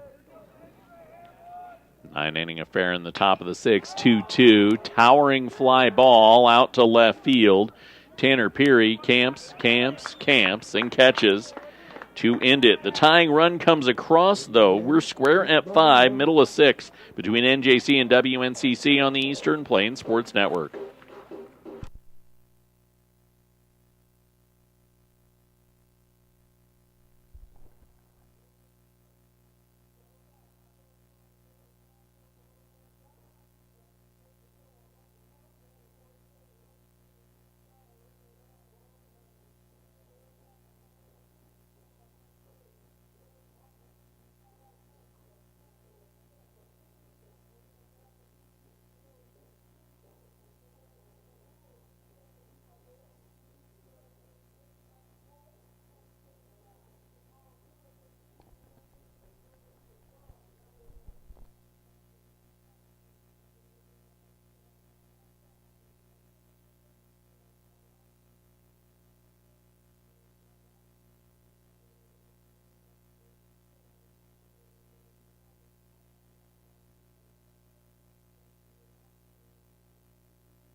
Five, our score, bottom of inning number 6 of this 9-inning Thursday game. The Northeastern Plainsmen to the plate for the bottom of inning number 6.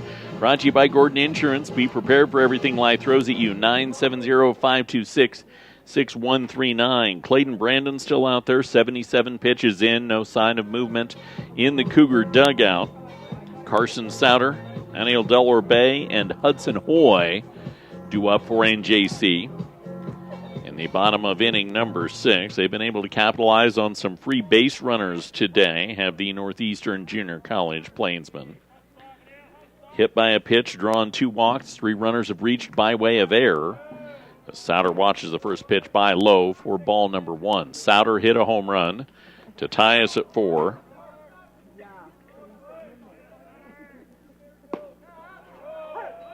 He watches by the 1-0 offering. 1 ball and 1 strike on this beautiful Thursday afternoon. Pitch delivered. Souter lifts it up. Out to right field. Gladish underneath it. Pulls it in for out number 1.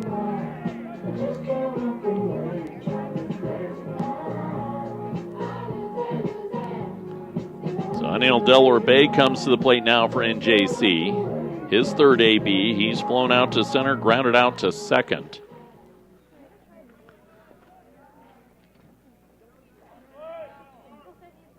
First pitch, he takes a mighty rip and knocks it foul down the left field side for strike number one.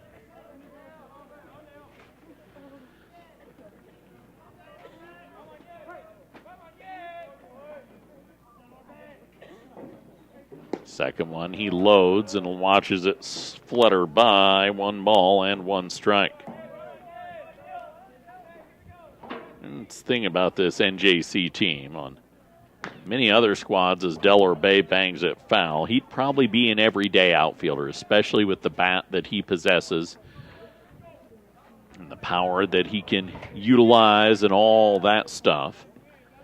With the depth that NJC has in that freshman class, he's part of a platoon, so at times can take a moment to get himself rolling in a ball game.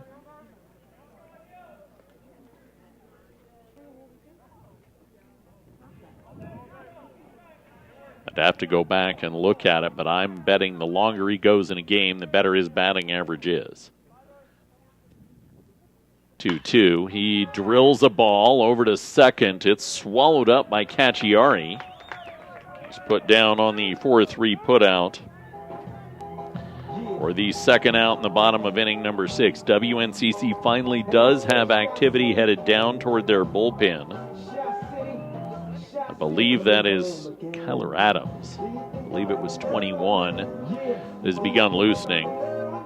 But Clayton Brandon, with 2 away in the bottom of the 6th, only at 85 pitches, is in no particular hurry. Hudson Hoy watches the first pitch outside for ball number 1.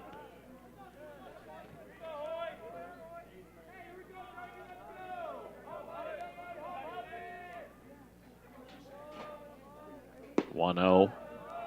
Dips low, 2-0. Mentioned it in the pregame show. Worth noting again, though, we're not surprised by the score being 5-5 in the 6th between NJC and WNCC. 2-0 at the knees for strike 1.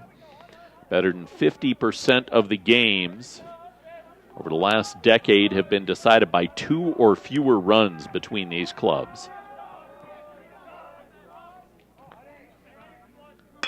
Pitch delivered, ground ball for Hoy deep at third. It's picked up by Lockwood and tossed across, and NJC waltzes out of the 6th. We have 3 more innings, or more, to go. 5-5 between NJC and WNCC on the Eastern Plains Sports Network.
To inning number 7 we go. 5-5 between NJC and WNCC. 5 runs, 7 hits, 3 errors, and 4 left on for the Cougars. Plainsmen have 5 runs, 4 hits, an error, and 4 left on. Matt Yarish will continue on the bump after he came on last inning, gave up the tying run, and then got out of the frame.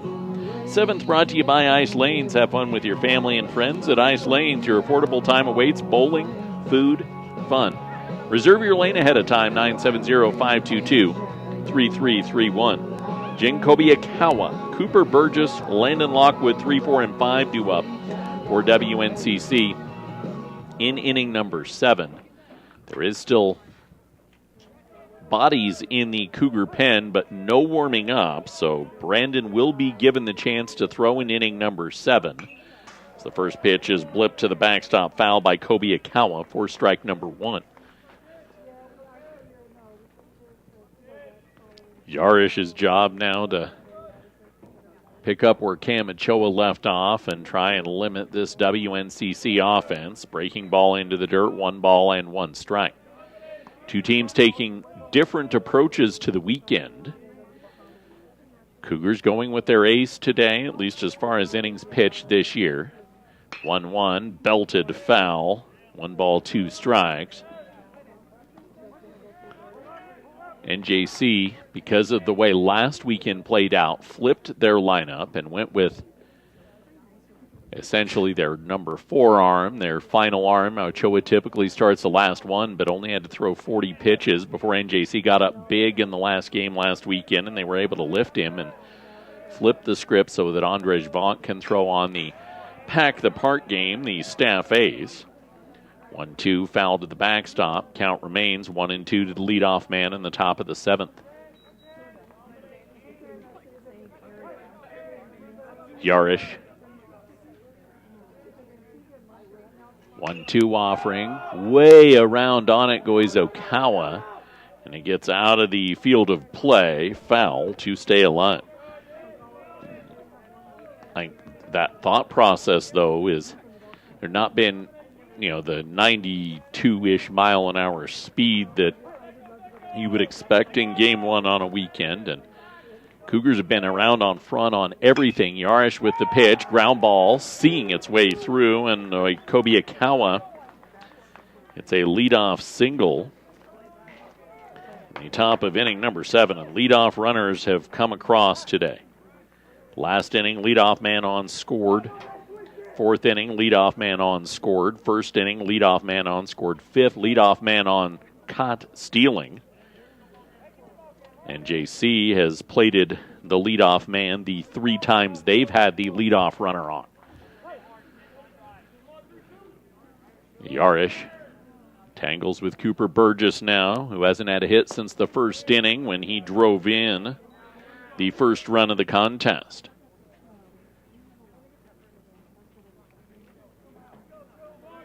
A lefty.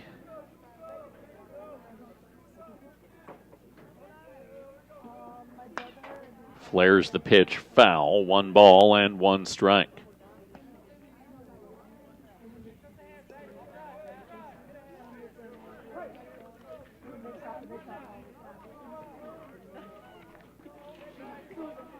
Yarish. 1-1 away for ball 2. You'll notice across the region this weekend, everybody is playing earlier in the weekend. I don't think we have anybody playing Sunday. Well, maybe Trinidad Lunar, but they're not in that postseason. They've been eliminated. 2-1. Pitch hammered by Burgess out to right field. The big man gives it a big ride, and it's gone. 7-5, Western Nebraska.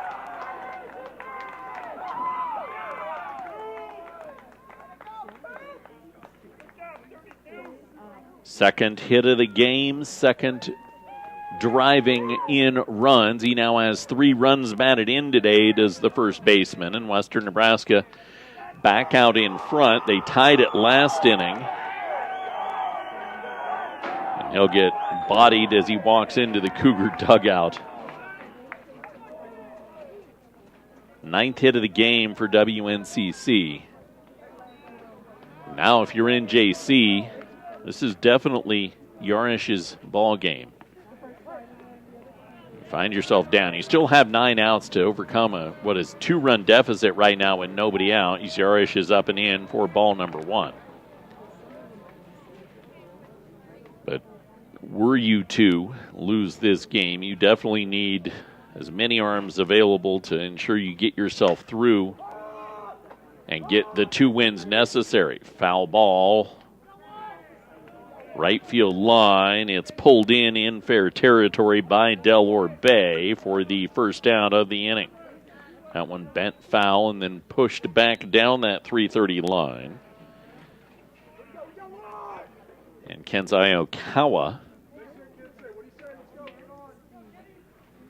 will step in. Kensei has flown out. He's struck out, and he's reached on a walk. First pitch from Yarish in tight for ball number 1.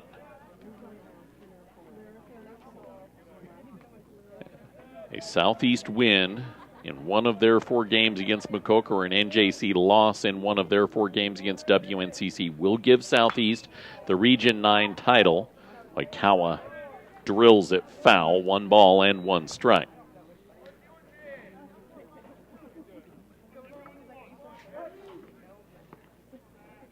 One seed going into the Region 9 tournament at Runyon Complex in Pueblo. As the foul ball's off, 1-2. But truly, of the postseason bound teams, I think there's only 2 of this series between the 6 teams all around one another that have finished in sweeps this season. Ground ball finds its way through as Oikawa takes the 1-2 for a 1-out single for WNCC, and he's on ahead of catcher Gladish. Anybody has proven to be able to beat anybody on any given day inside this region. It's not one team that everybody is chasing. Yes, Southeast is in the driver's seat heading into the final weekend.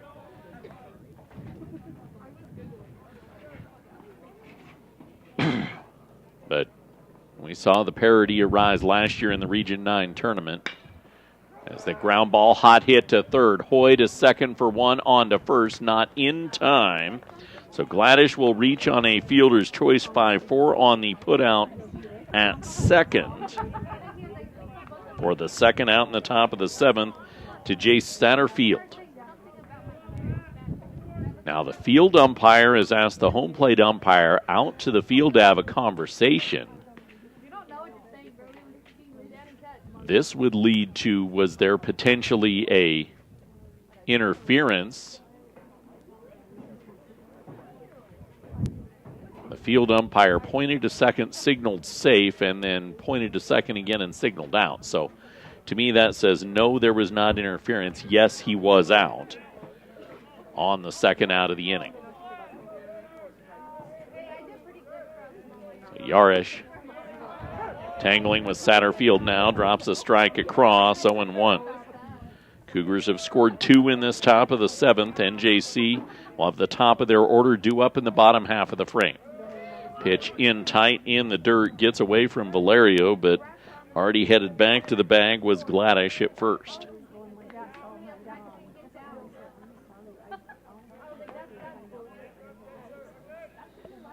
One ball, 1 strike.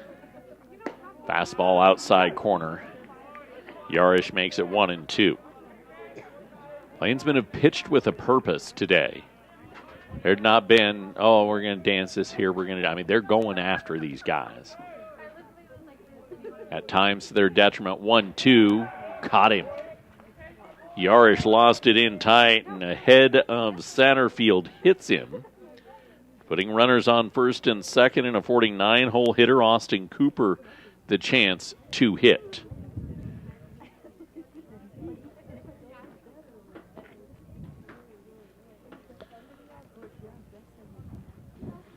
Coach Andrew Catchell has emerged from the dugout. And I believe that was to ask for clarification of did he try to get out of the way. He was in the process of swinging, and that ball just came right in.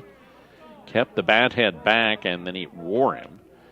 He was the batter, had the obligation to attempt at least to get out of the way of one way in when possible. So the fastballs pop to the backstop, foul for strike 1. Obviously not possible when in the act of swinging. Can't disjoint your hips and pull them back when that ball's tight in on you. Got to come out and ask, though, as the head man to fight for your guys. 0-1.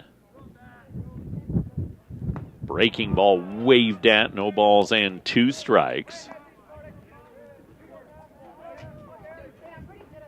And JC was sat down in order in the 6th, so battling, yeah, you're down now, but getting this out here might be able to invigorate that dugout a little bit. Yarish, 0-2, pitch, pop-back foul. Count remains 0-2.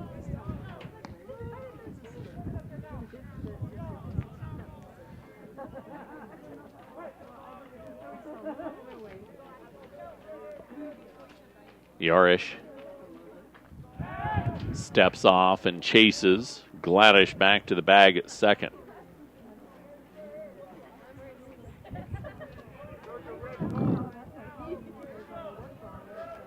Oh, and 2 once again.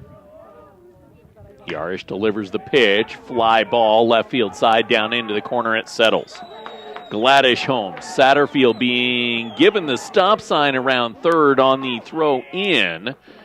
Good calls. The relay throw is online, but it gives WNCC an 8-5 lead, the largest lead of the game on the RBI double. Runners stand on second and third as Cooper is driven in the third of the game. WNCC was up 2-0 heading to the bottom of the third. They were up 4-2 heading to the bottom of the fourth. And now have a 3-run lead thanks to a 3-spot in this top of the seventh. Top of the order, 5th time through, and Caleb Cacciari, who is the first guy to see Yarish a second time. He doubled off Yarish to tie the ball game last inning. Waves at the first one he sees, 0-1.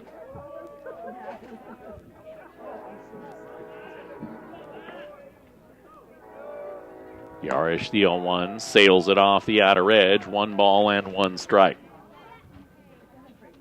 Going to get to the pen at some point for WNCC. The longer Brandon sits, the longer I think maybe he's done. 1-1 in tight, ball 2, but there really was not much warming up that happened down in that Cougar pen. I expect Clayton Brandon back out for the 7th inning. Yarish, fastball, drilled to the gap. This will plate 2 more. It's now a 10-5 ball game, a 2 RBI single. The Northeastern Plainsmen have seen this ball game get out of control real quickly. Max Valerio is going to call time and go have a conversation with Matt Yarish. WNCC in the top of inning number 7. Led it off with a single, then a 2-run home run. Got an out. Then a single, a fielder's choice that added the second out of the inning. Since that fielder's choice, a hit batsman on a 1-2 count, a double on an 0-2 count, and that single on a 1-2 count that drove in 2. Vaughn Wilson, the shortstop at the plate, is the 9th batter to the plate in this top of inning number 7 for Western Nebraska.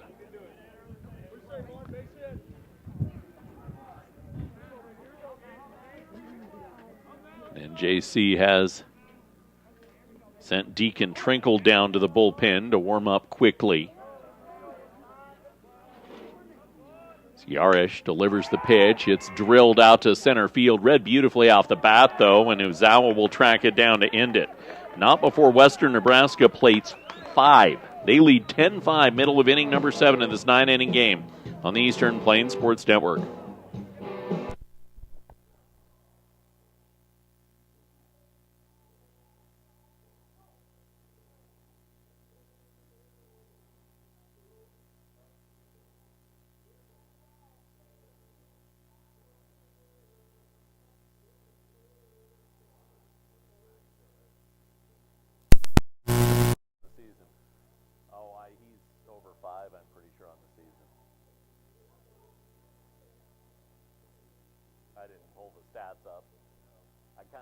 I didn't get everything ready today because I was down in Akron for a track meet, so.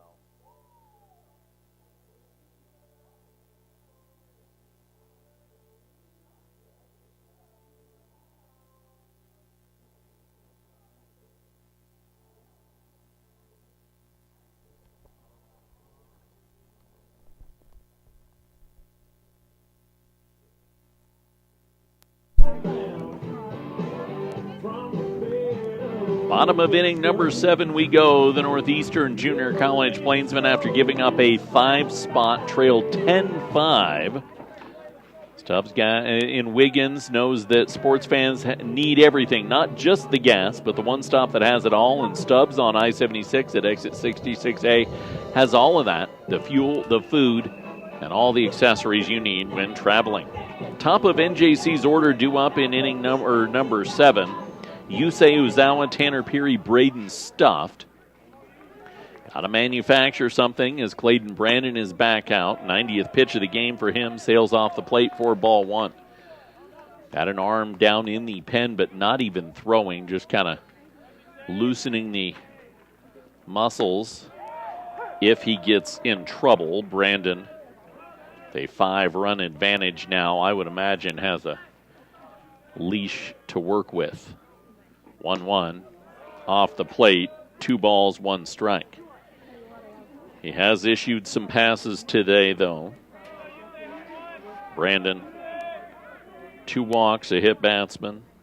Defense has faltered 3 times behind him as he gets back even. 2 balls and 2 strikes. He's only struck out the 1 batter today. Foul ball off. But a lot of relatively weak contact. Yeah, you got the home run and whatnot, and there's a couple doubles, but one of the doubles was a placement double. There wasn't a lot of power behind it. 2-2 pitch. Ozawa chips it to the backstop, foul. Kind of like that swing he just took. I know he doesn't because he was trying to drive down into it, but that Ichiro-esque slap, just to get a piece of it, 2-2. He takes a home run swing and gets strike 3 contact. Second strikeout of the game for Brandon. Out number 1 in the bottom of inning number 7. That brings Tanner Peary to the plate, who doubled. Just a perfect spot for Peary on his double, and who was able to leg it out.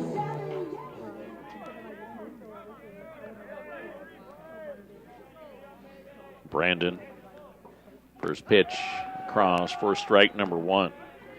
Since NJC took the 5-4 lead on the RBI from Braden Stuffed, they've had 1 base runner, a full count walk. They've hit into a double play, they've flown out twice, and they've hit 2 other groundouts with the strikeout.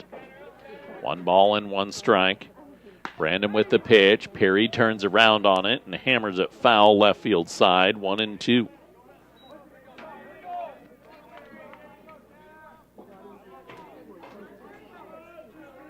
Eight outs to work with, down 5. Need a couple runs every inning's got to be the mindset.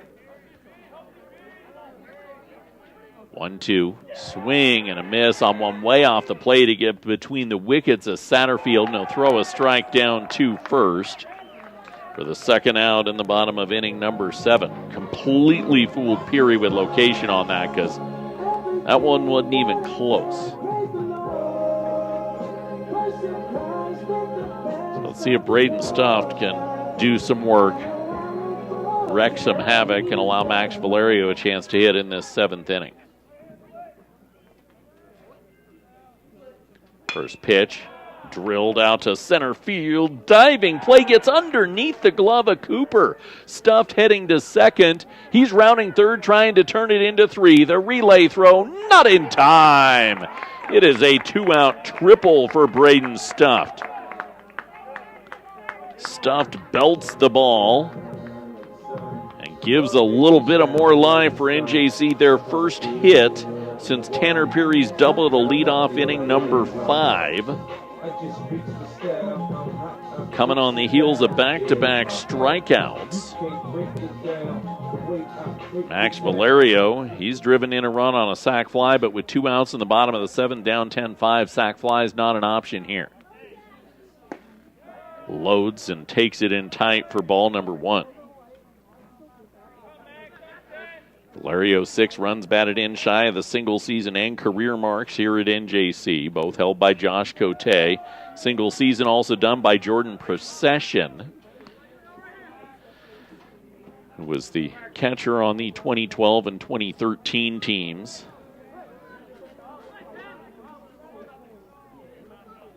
1-1. spinning low and away. Clayton Brandon, ball 2. 2012 that finished runners-up to Lamar, and 2013 that beat Lamar for the Region 9 title. Then Josh Cote last year. 2-1 pitch. Valerio fouled it straight down. 2 balls and 2 strikes. The plan last year, had Cote and Valerio both been healthy, was to platoon them at catcher and potentially put one of them in the field at first instead of just DHing the other.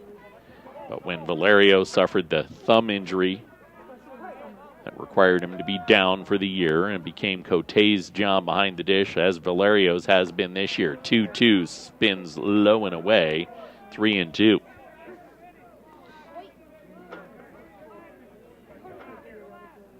Two outs, bottom 7 after a 2-out triple for Braden Stuft. And JC trying to claw something across. Brandon, 3-2. Low and away, ball 4. So Valerio draws the free pass for the Northeastern Plainsmen. 3rd walk of the game. And Zach McVeigh, who has drawn a walk and been hit by a pitch, grounded out in between as runners on the corners.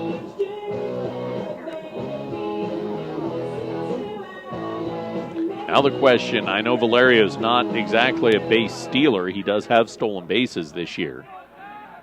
Do you try to move him to second to then swipe home and manufacture a little something through your forte? Clayton Brandon. First pitch, ground ball for McVeigh. Dying ball over at short. It's scooped up quickly and just in time to get him. Bang, bang play. Ty did not go to the runner. Throw just got there in time. 6-3 ground out. Plainsmen leave 2 on. Down 10-5 to the 8th on the Eastern Plains Sports Network.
Plainsmen trail 10-5 as we head to the 8th. Back at Plainsman Park, WNCC will have Jen Kobayakawa, Cooper Burgess, and Landon Lockwood.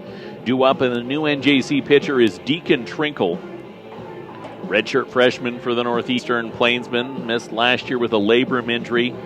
It's turned into a bullpen arm, although it's taken him some time this season after sustaining a concussion early in the year to get back in the rhythm. He's the kind of arm you could use in a situation like this in the postseason. Hey, our starter got driven in the 5th. We need you to come out, give us a clean inning, and allow our offense a chance to get back in it. So as we head toward the postseason, and as Coach Cattrall said at the beginning, this is postseason. This is a kid that knows what postseason is about. Marino High School graduate. Football team was incredible when he was there. Played a lot of deep run postseasons. Basketball team very, very good as well. Scary injury his senior year during the basketball season.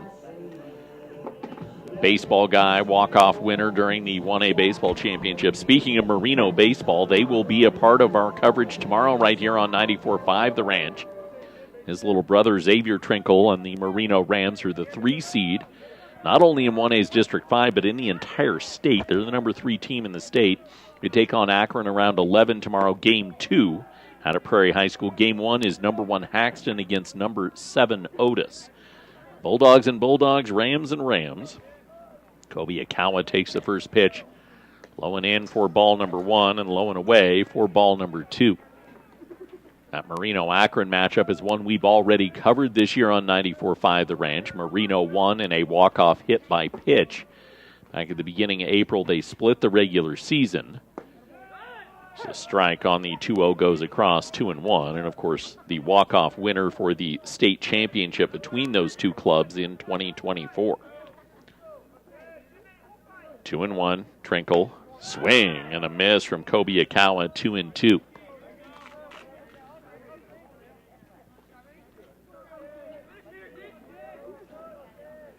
Deacon. 2-2 gets the swing and a miss from Kobe Akawa for out number 1 in the top of inning number 8. A leadoff runner is so important. WNCC has scored all but one of their runs today in an inning in which they got the leadoff man on.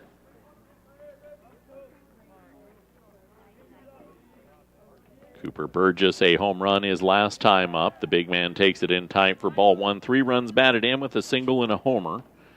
2 groundouts between, so 2 for 4 reads the official line.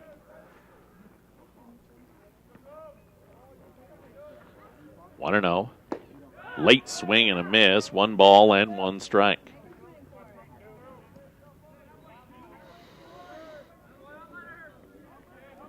Trinkle. 1-1 gets another swing and a miss from Burgess. 1-2. Backside end, JC's order is due up in the 8th. Be interested to see if there isn't any pinch hitting. 1-2. Pitch banged to the backstop, foul. Count remains.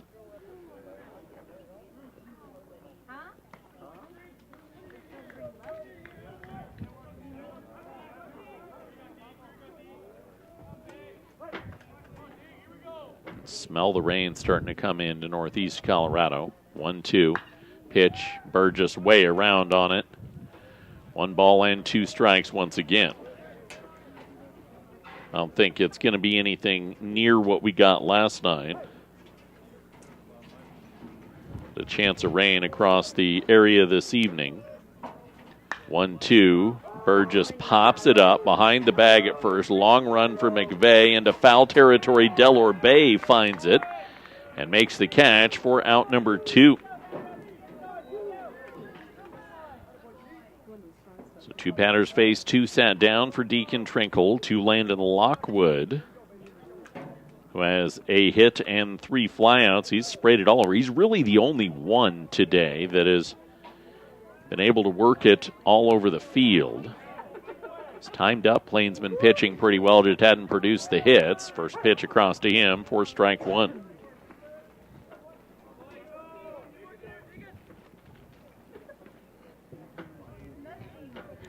Trinkle the 0-1, fastball low, 1 ball and 1 strike.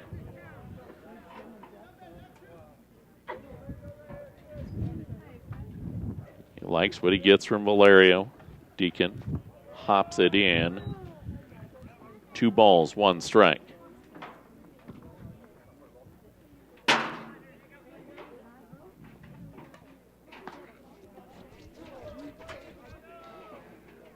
This is the final home event of the school year here at Northeastern Junior College. Well, not this, but this weekend. Foul ball back on the 2-1, 2 balls, 2 strikes.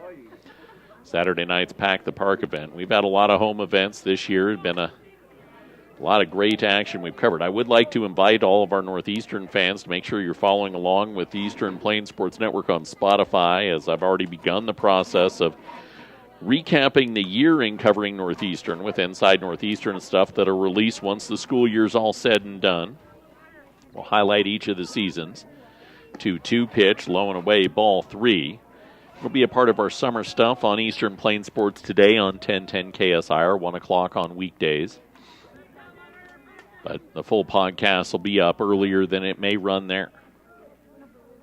Lockwood calls time on the full count with 2 outs in the top of inning number 8.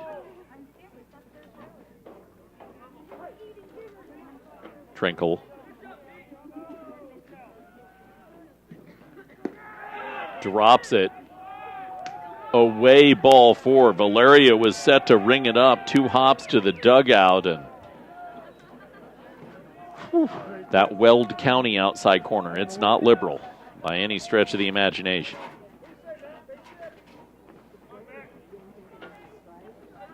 So 2-out base runner for WNCC allows Kensei Okawa to come to the plate. But he'll be pinch hit for Okawa. Single his last time up. Hitting for him will be Matt Levesque. No relationship to Hunter Hurst Helmsley. Levesque, I believe, from Quebec, Canada, if I remember correctly. There was a rash of European players that WNCC and several teams had. NJC still has small ties there as Levesque watches the first pitch by low for ball number 1. But I do not believe he was one of those. I believe he was a Canadian product.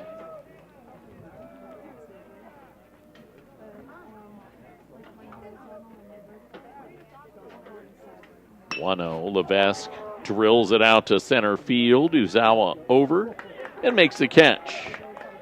And that'll end the inning. 2-out base runner left on. It's still 10-5 WNCC, middle of 8 on the Eastern Plains Sports Network.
Pitching change for Western Nebraska as we head to inning number 8. He sent him down in the top part of inning number 8 to warm up. It's Austin Neely, the right-hander, who comes on to replace the Western Nebraska starter in the ace, who's pitched really well. Clayton Brandon in line for the win. 7 innings of work, 108 pitches, 4 runs. 4 of the 5 runs allowed earned, 3 strikeouts.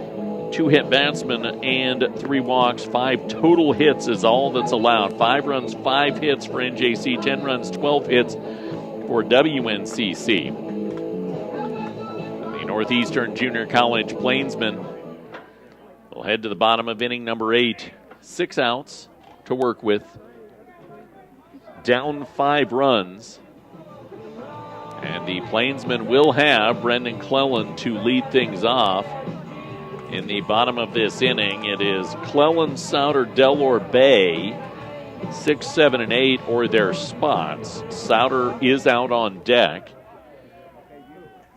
as Austin Neely delivers the first pitch and Clellan takes a rip for strike 1.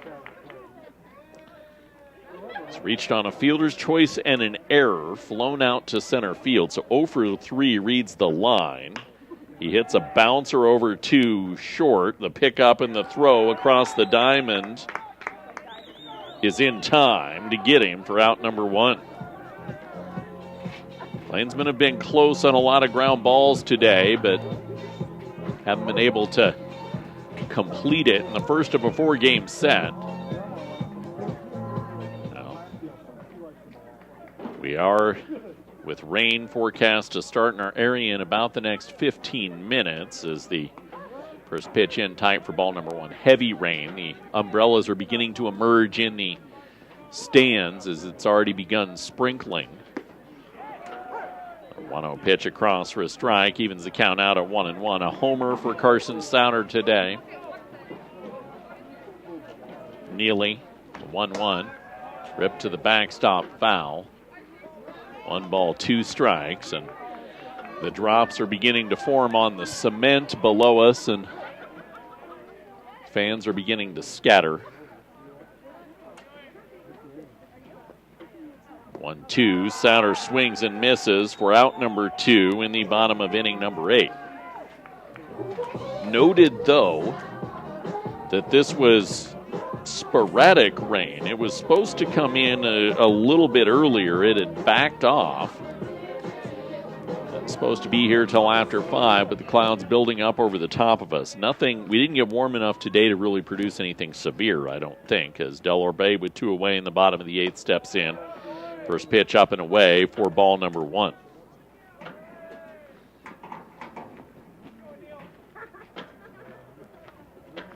Neely sails it off the plate for ball 2.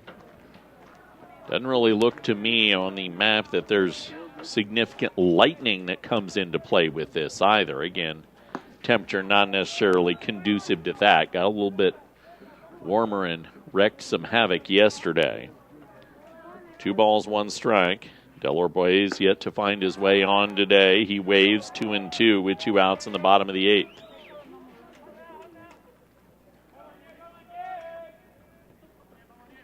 Pitch delivered, swing and a miss, and the Plainsmen waltz through the 8th. That's not how you come back from down 10-5.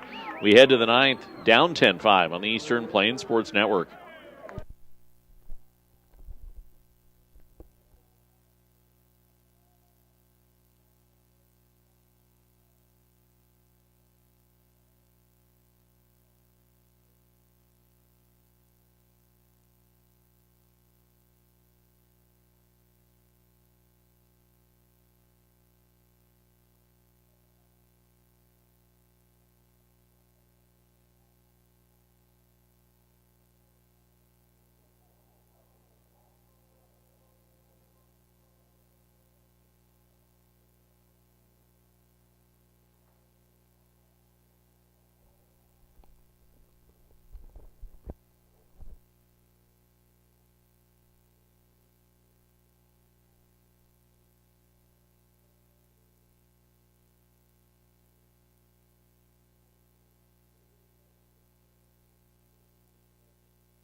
Plainsmen trail 10-5 as we come back for the 9th here on the Eastern Plains Sports Network. Catcher Gladys, Jace Satterfield, and Austin Cooper due up. Western Nebraska, 10 runs on 12 hits. NJC, 5 runs on 5 hits. Both teams have left people on, 8 for WNCC, 6 for NJC. So could be a lot different for both teams if you can work with runners in scoring position, and Deacon Trinkle will continue to pitch in this 9th after a good 8th. NJC is 1 for 6 with runners in scoring position this afternoon. Western Nebraska is 4 for 11. So definitely bit to be desired for both clubs, and kudos to both pitching staffs. I was impressed with both starting pitching efforts. Obviously 7 innings for WNCC, but I don't think Cam Ochoa pitched poorly. 5 2/3 of 6-hit ball. He was able to strand the Cougars. In fact, I believe for the Cougars, as the foul ball back by Gladys starts off the 9th, 3 of their 4 hits have come with runners in scoring position, not against Cam Ochoa. That runner in the 1st, the only hit he allowed with runners in scoring position as Trinkle spikes a curveball at 58 feet. 1 ball and 1 strike.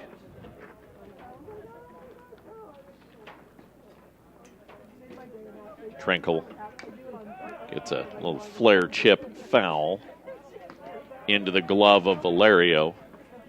1-2.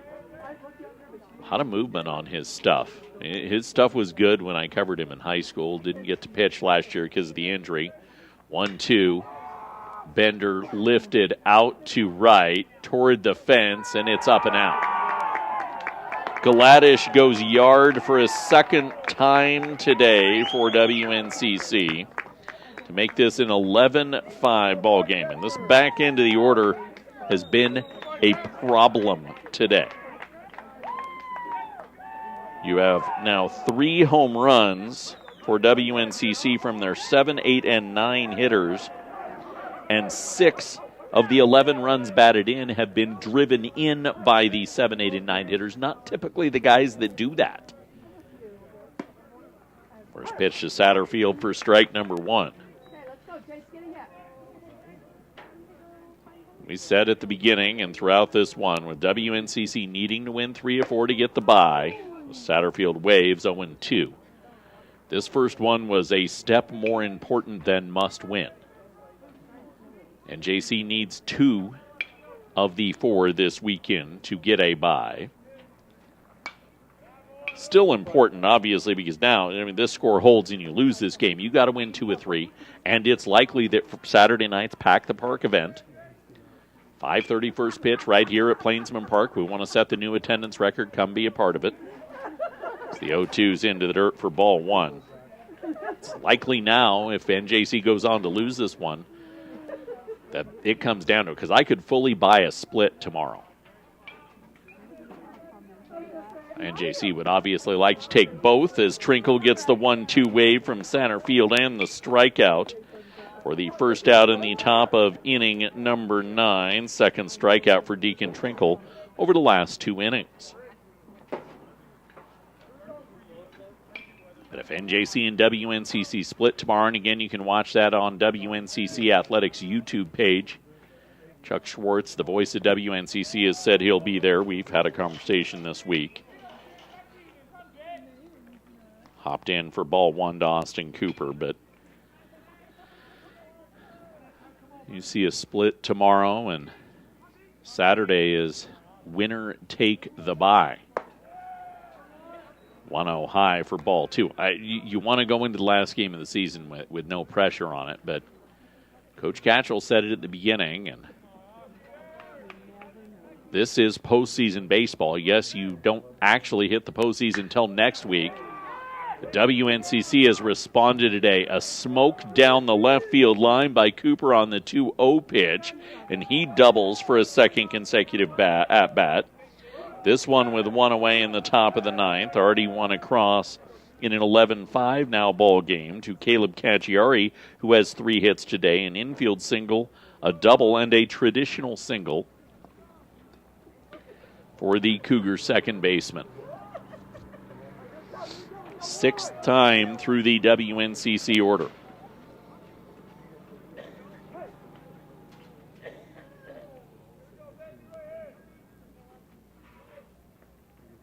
First pitch in tight for ball number 1. And why is that bye so important? Well, you're not only talking about limiting the number of arms you need to win the Region 9 tournament. You can win it in as few as 3 games if you win your first 3. But as the 1-0 runs across, 1-1. If you're going down to Pueblo day 1, that is next Thursday, 1 week from today, and playing in the 3-6-4-5, a team is eliminated day 1 of the Region 9 tournament. 1-1 pitch waved at by Cacciari, 1-2. 3 plays 6. I believe it's an 11 a.m. start time. 4 plays 5 at 2, and then the losers play at 5. So one team won't make it to day 2 of the Region 9 tournament. Do you really want to be in that situation? If you're either of these clubs, that's why they both are battling for the bye. 1-2 pitch hopped in, 2 balls and 2 strikes. We will be at the Region 9 tournament with NJC for their duration.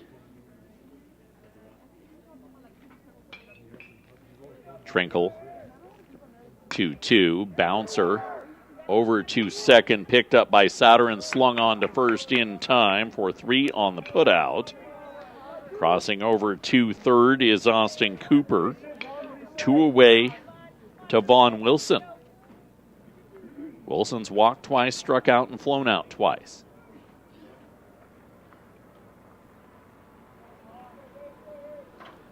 First pitch, he hammers on a frozen rope out to left, and it dies in front of Peary. RBI knock makes it 12-5 for Western Nebraska, now up 7 in the top of inning number 9. And Jen Kobiakawa, who has a pair of ground ball singles, will get to hit for a 6th time today.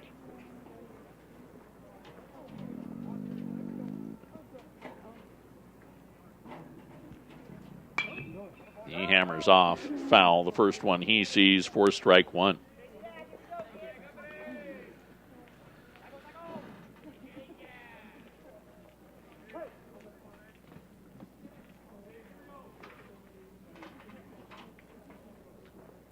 Oh, one pitch. Kobe Akawa gets way around on it, down the left field line and out of play foul. No balls and 2 strikes. For NJC, even if they were to go 0-4, I do not believe they can drop any lower than third in the Region 9 standings. They had a 3-game lead on Western Nebraska, 4 on everybody else. So if they went, I guess they could potentially. They went 0-4. Lamar went 4-0 as the 0-2 pitch is high for ball 1. Lamar does hold the tiebreak on NJC. NJC swept Otero, though, so if they were to end up tied with Otero, I think Lamar's the 6. The 1-2's up and in, ball 2. I think NJC was actually up 5 on Lamar coming into the weekend. I believe it was 13-11, 12-12, and 11-13. They own the tiebreak on McCook. So they took a game off of Southeast. Drilled a ball. Oh, Kobe Akawa out to left field. It goes to the fence. Did it go out? It's a ground rule double. Now, if it's a ground rule double,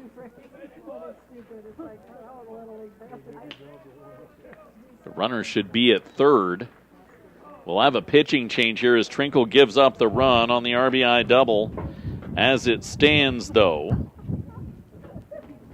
Vaughn Wilson was at first, so it must not have been a ground rule double that was in the play there. And it's now a 13-5 game, and this is kind of a whimper to the end of this first day of May for the Northeastern Junior College Plainsmen as Jared Taimling will get to pitch in a ball game. NJC trails, and now you really can start to look ahead toward the rest of the weekend. NJC tomorrow will throw Gavin Lamont, game number 1 in Scotts Bluff. And then Tony Slaskowski will throw game number 2 with the bullpens there. They're both 7-inning games. If you look at NJC's records in the 7s this year, they don't lose very often in the 7s. It's these 9s that have given, and as expected, all these guys coming through. You've played 7s growing up, and now you hit that 9 for the first time, but you're still kind of playing 7s. It's a real finesse mental battle for the Northeastern Plainsmen and all these collegiate guys as they're getting used to the new length of the baseball games. And over the last 3 innings, Western is scoring 8 of their runs.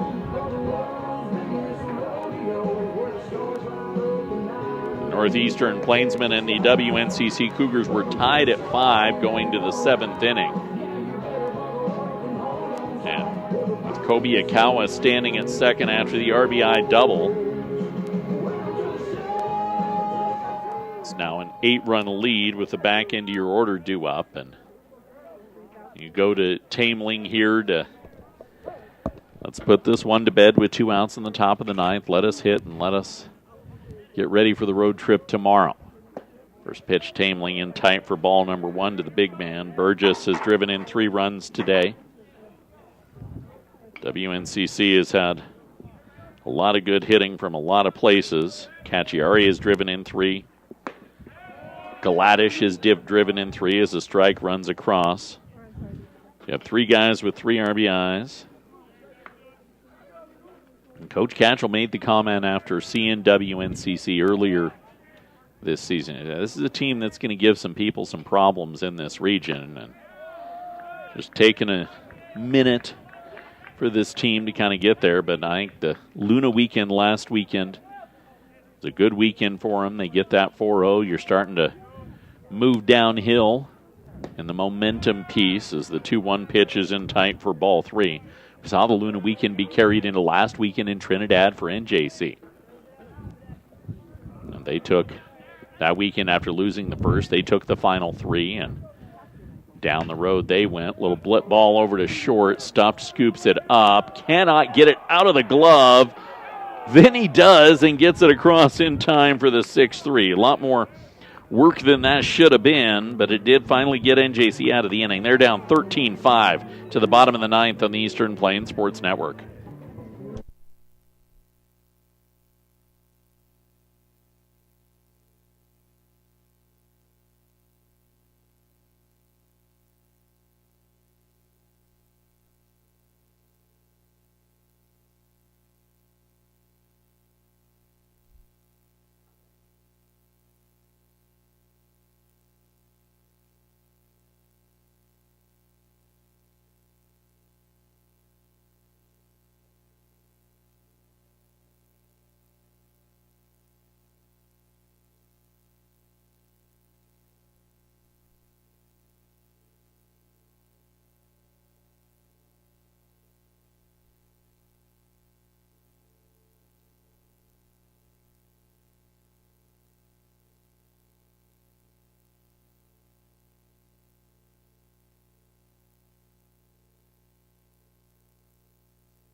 Plainsmen trail 13-5. Back for the bottom of inning number 9. Brought to you by Western Engineering Consultants since 2003. Big firm product, small firm relationship. WesternECI.com. Hudson Hoy, Yusei Ozawa, Tanner Peary for NJC. They've been held to 5 hits in this ball game, and the Plainsmen have been held to just 2 hits in total over the last 4 innings of work. Second inning of work on the bump for Western Nebraska reliever Austin Neely, who misses in tight to Hudson Hoy for ball number 1. Neely, second one off the plate, 2 balls, no strikes. You've had this happen before, though. If you're NJC, lose game 1 of the series, bounce back. Did it against Luna a couple weekends ago. Up for ball 3. And that Luna game, you lost that first game, but you built momentum toward the end of that first game. And I know it was a doubleheader day 1, but then you turned it immediately into something and took game number 2. Got to focus on doing something of that accord right now. Build the momentum at the end of this one. Let's get a little something, scratch something across in the bottom of the 9th. See if you can't turn that into a win tomorrow. Hot hop over to third. Lockwood handcuffed, but able to get it picked up. And the 5-3 put out for out number 1.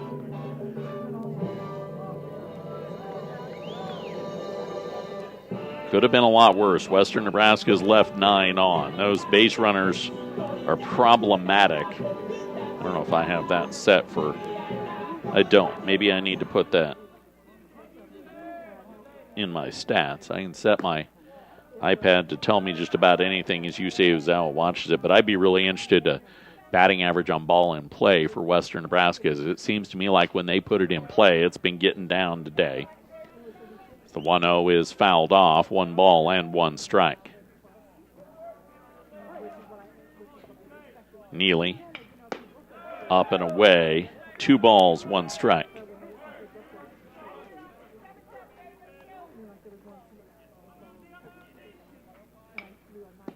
Two-one at the knees, 2-2. Especially these guys top of the order. Ozawa, Peary stuff, Valerio. You need these guys to get quality at bats, and Ozawa did. Down looking. Boy, it has not been his day today. Ozawa 0 for 5, twice striking out. And with 2 outs, it's all on Tanner Peary for us to not see the Plainsmen waltzed out of this game. They were sat down in order last inning. First pitch to the backstop for ball number 1. Fly out to left for Ozawa in the first. 2 ground outs to second. And the back-to-back strikeouts. 1 ball, 1 strike to Tanner Peary.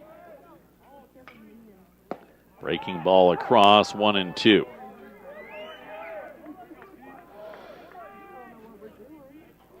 Neely. 1-2 offering, check swing in the dirt. Catcher's going to ask to check up the line. First base umpire says no, he did not. 2 balls, 2 strikes.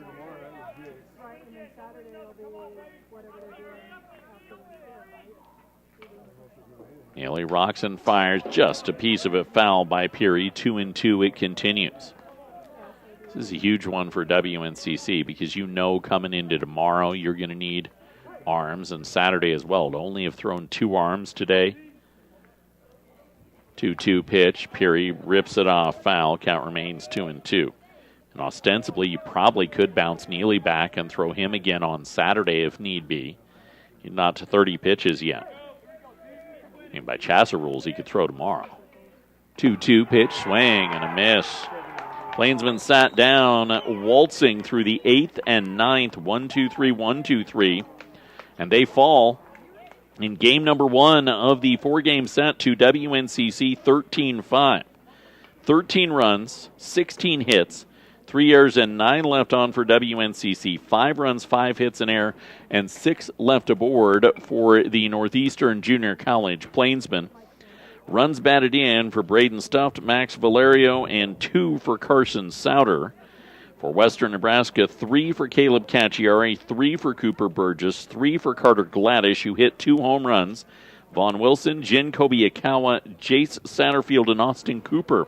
Also with runs batted in, the win goes to Clayton Brandon, the WNCC starter, who goes 7, gives up 4 earned runs, striking out 3, walking 3, and 5 hits. The loss for the Northeastern Junior College Plainsmen will go out of the bullpen to Matt Yarish. Starting pitcher Cameron Ochoa, my DDC Plainsman of the contest.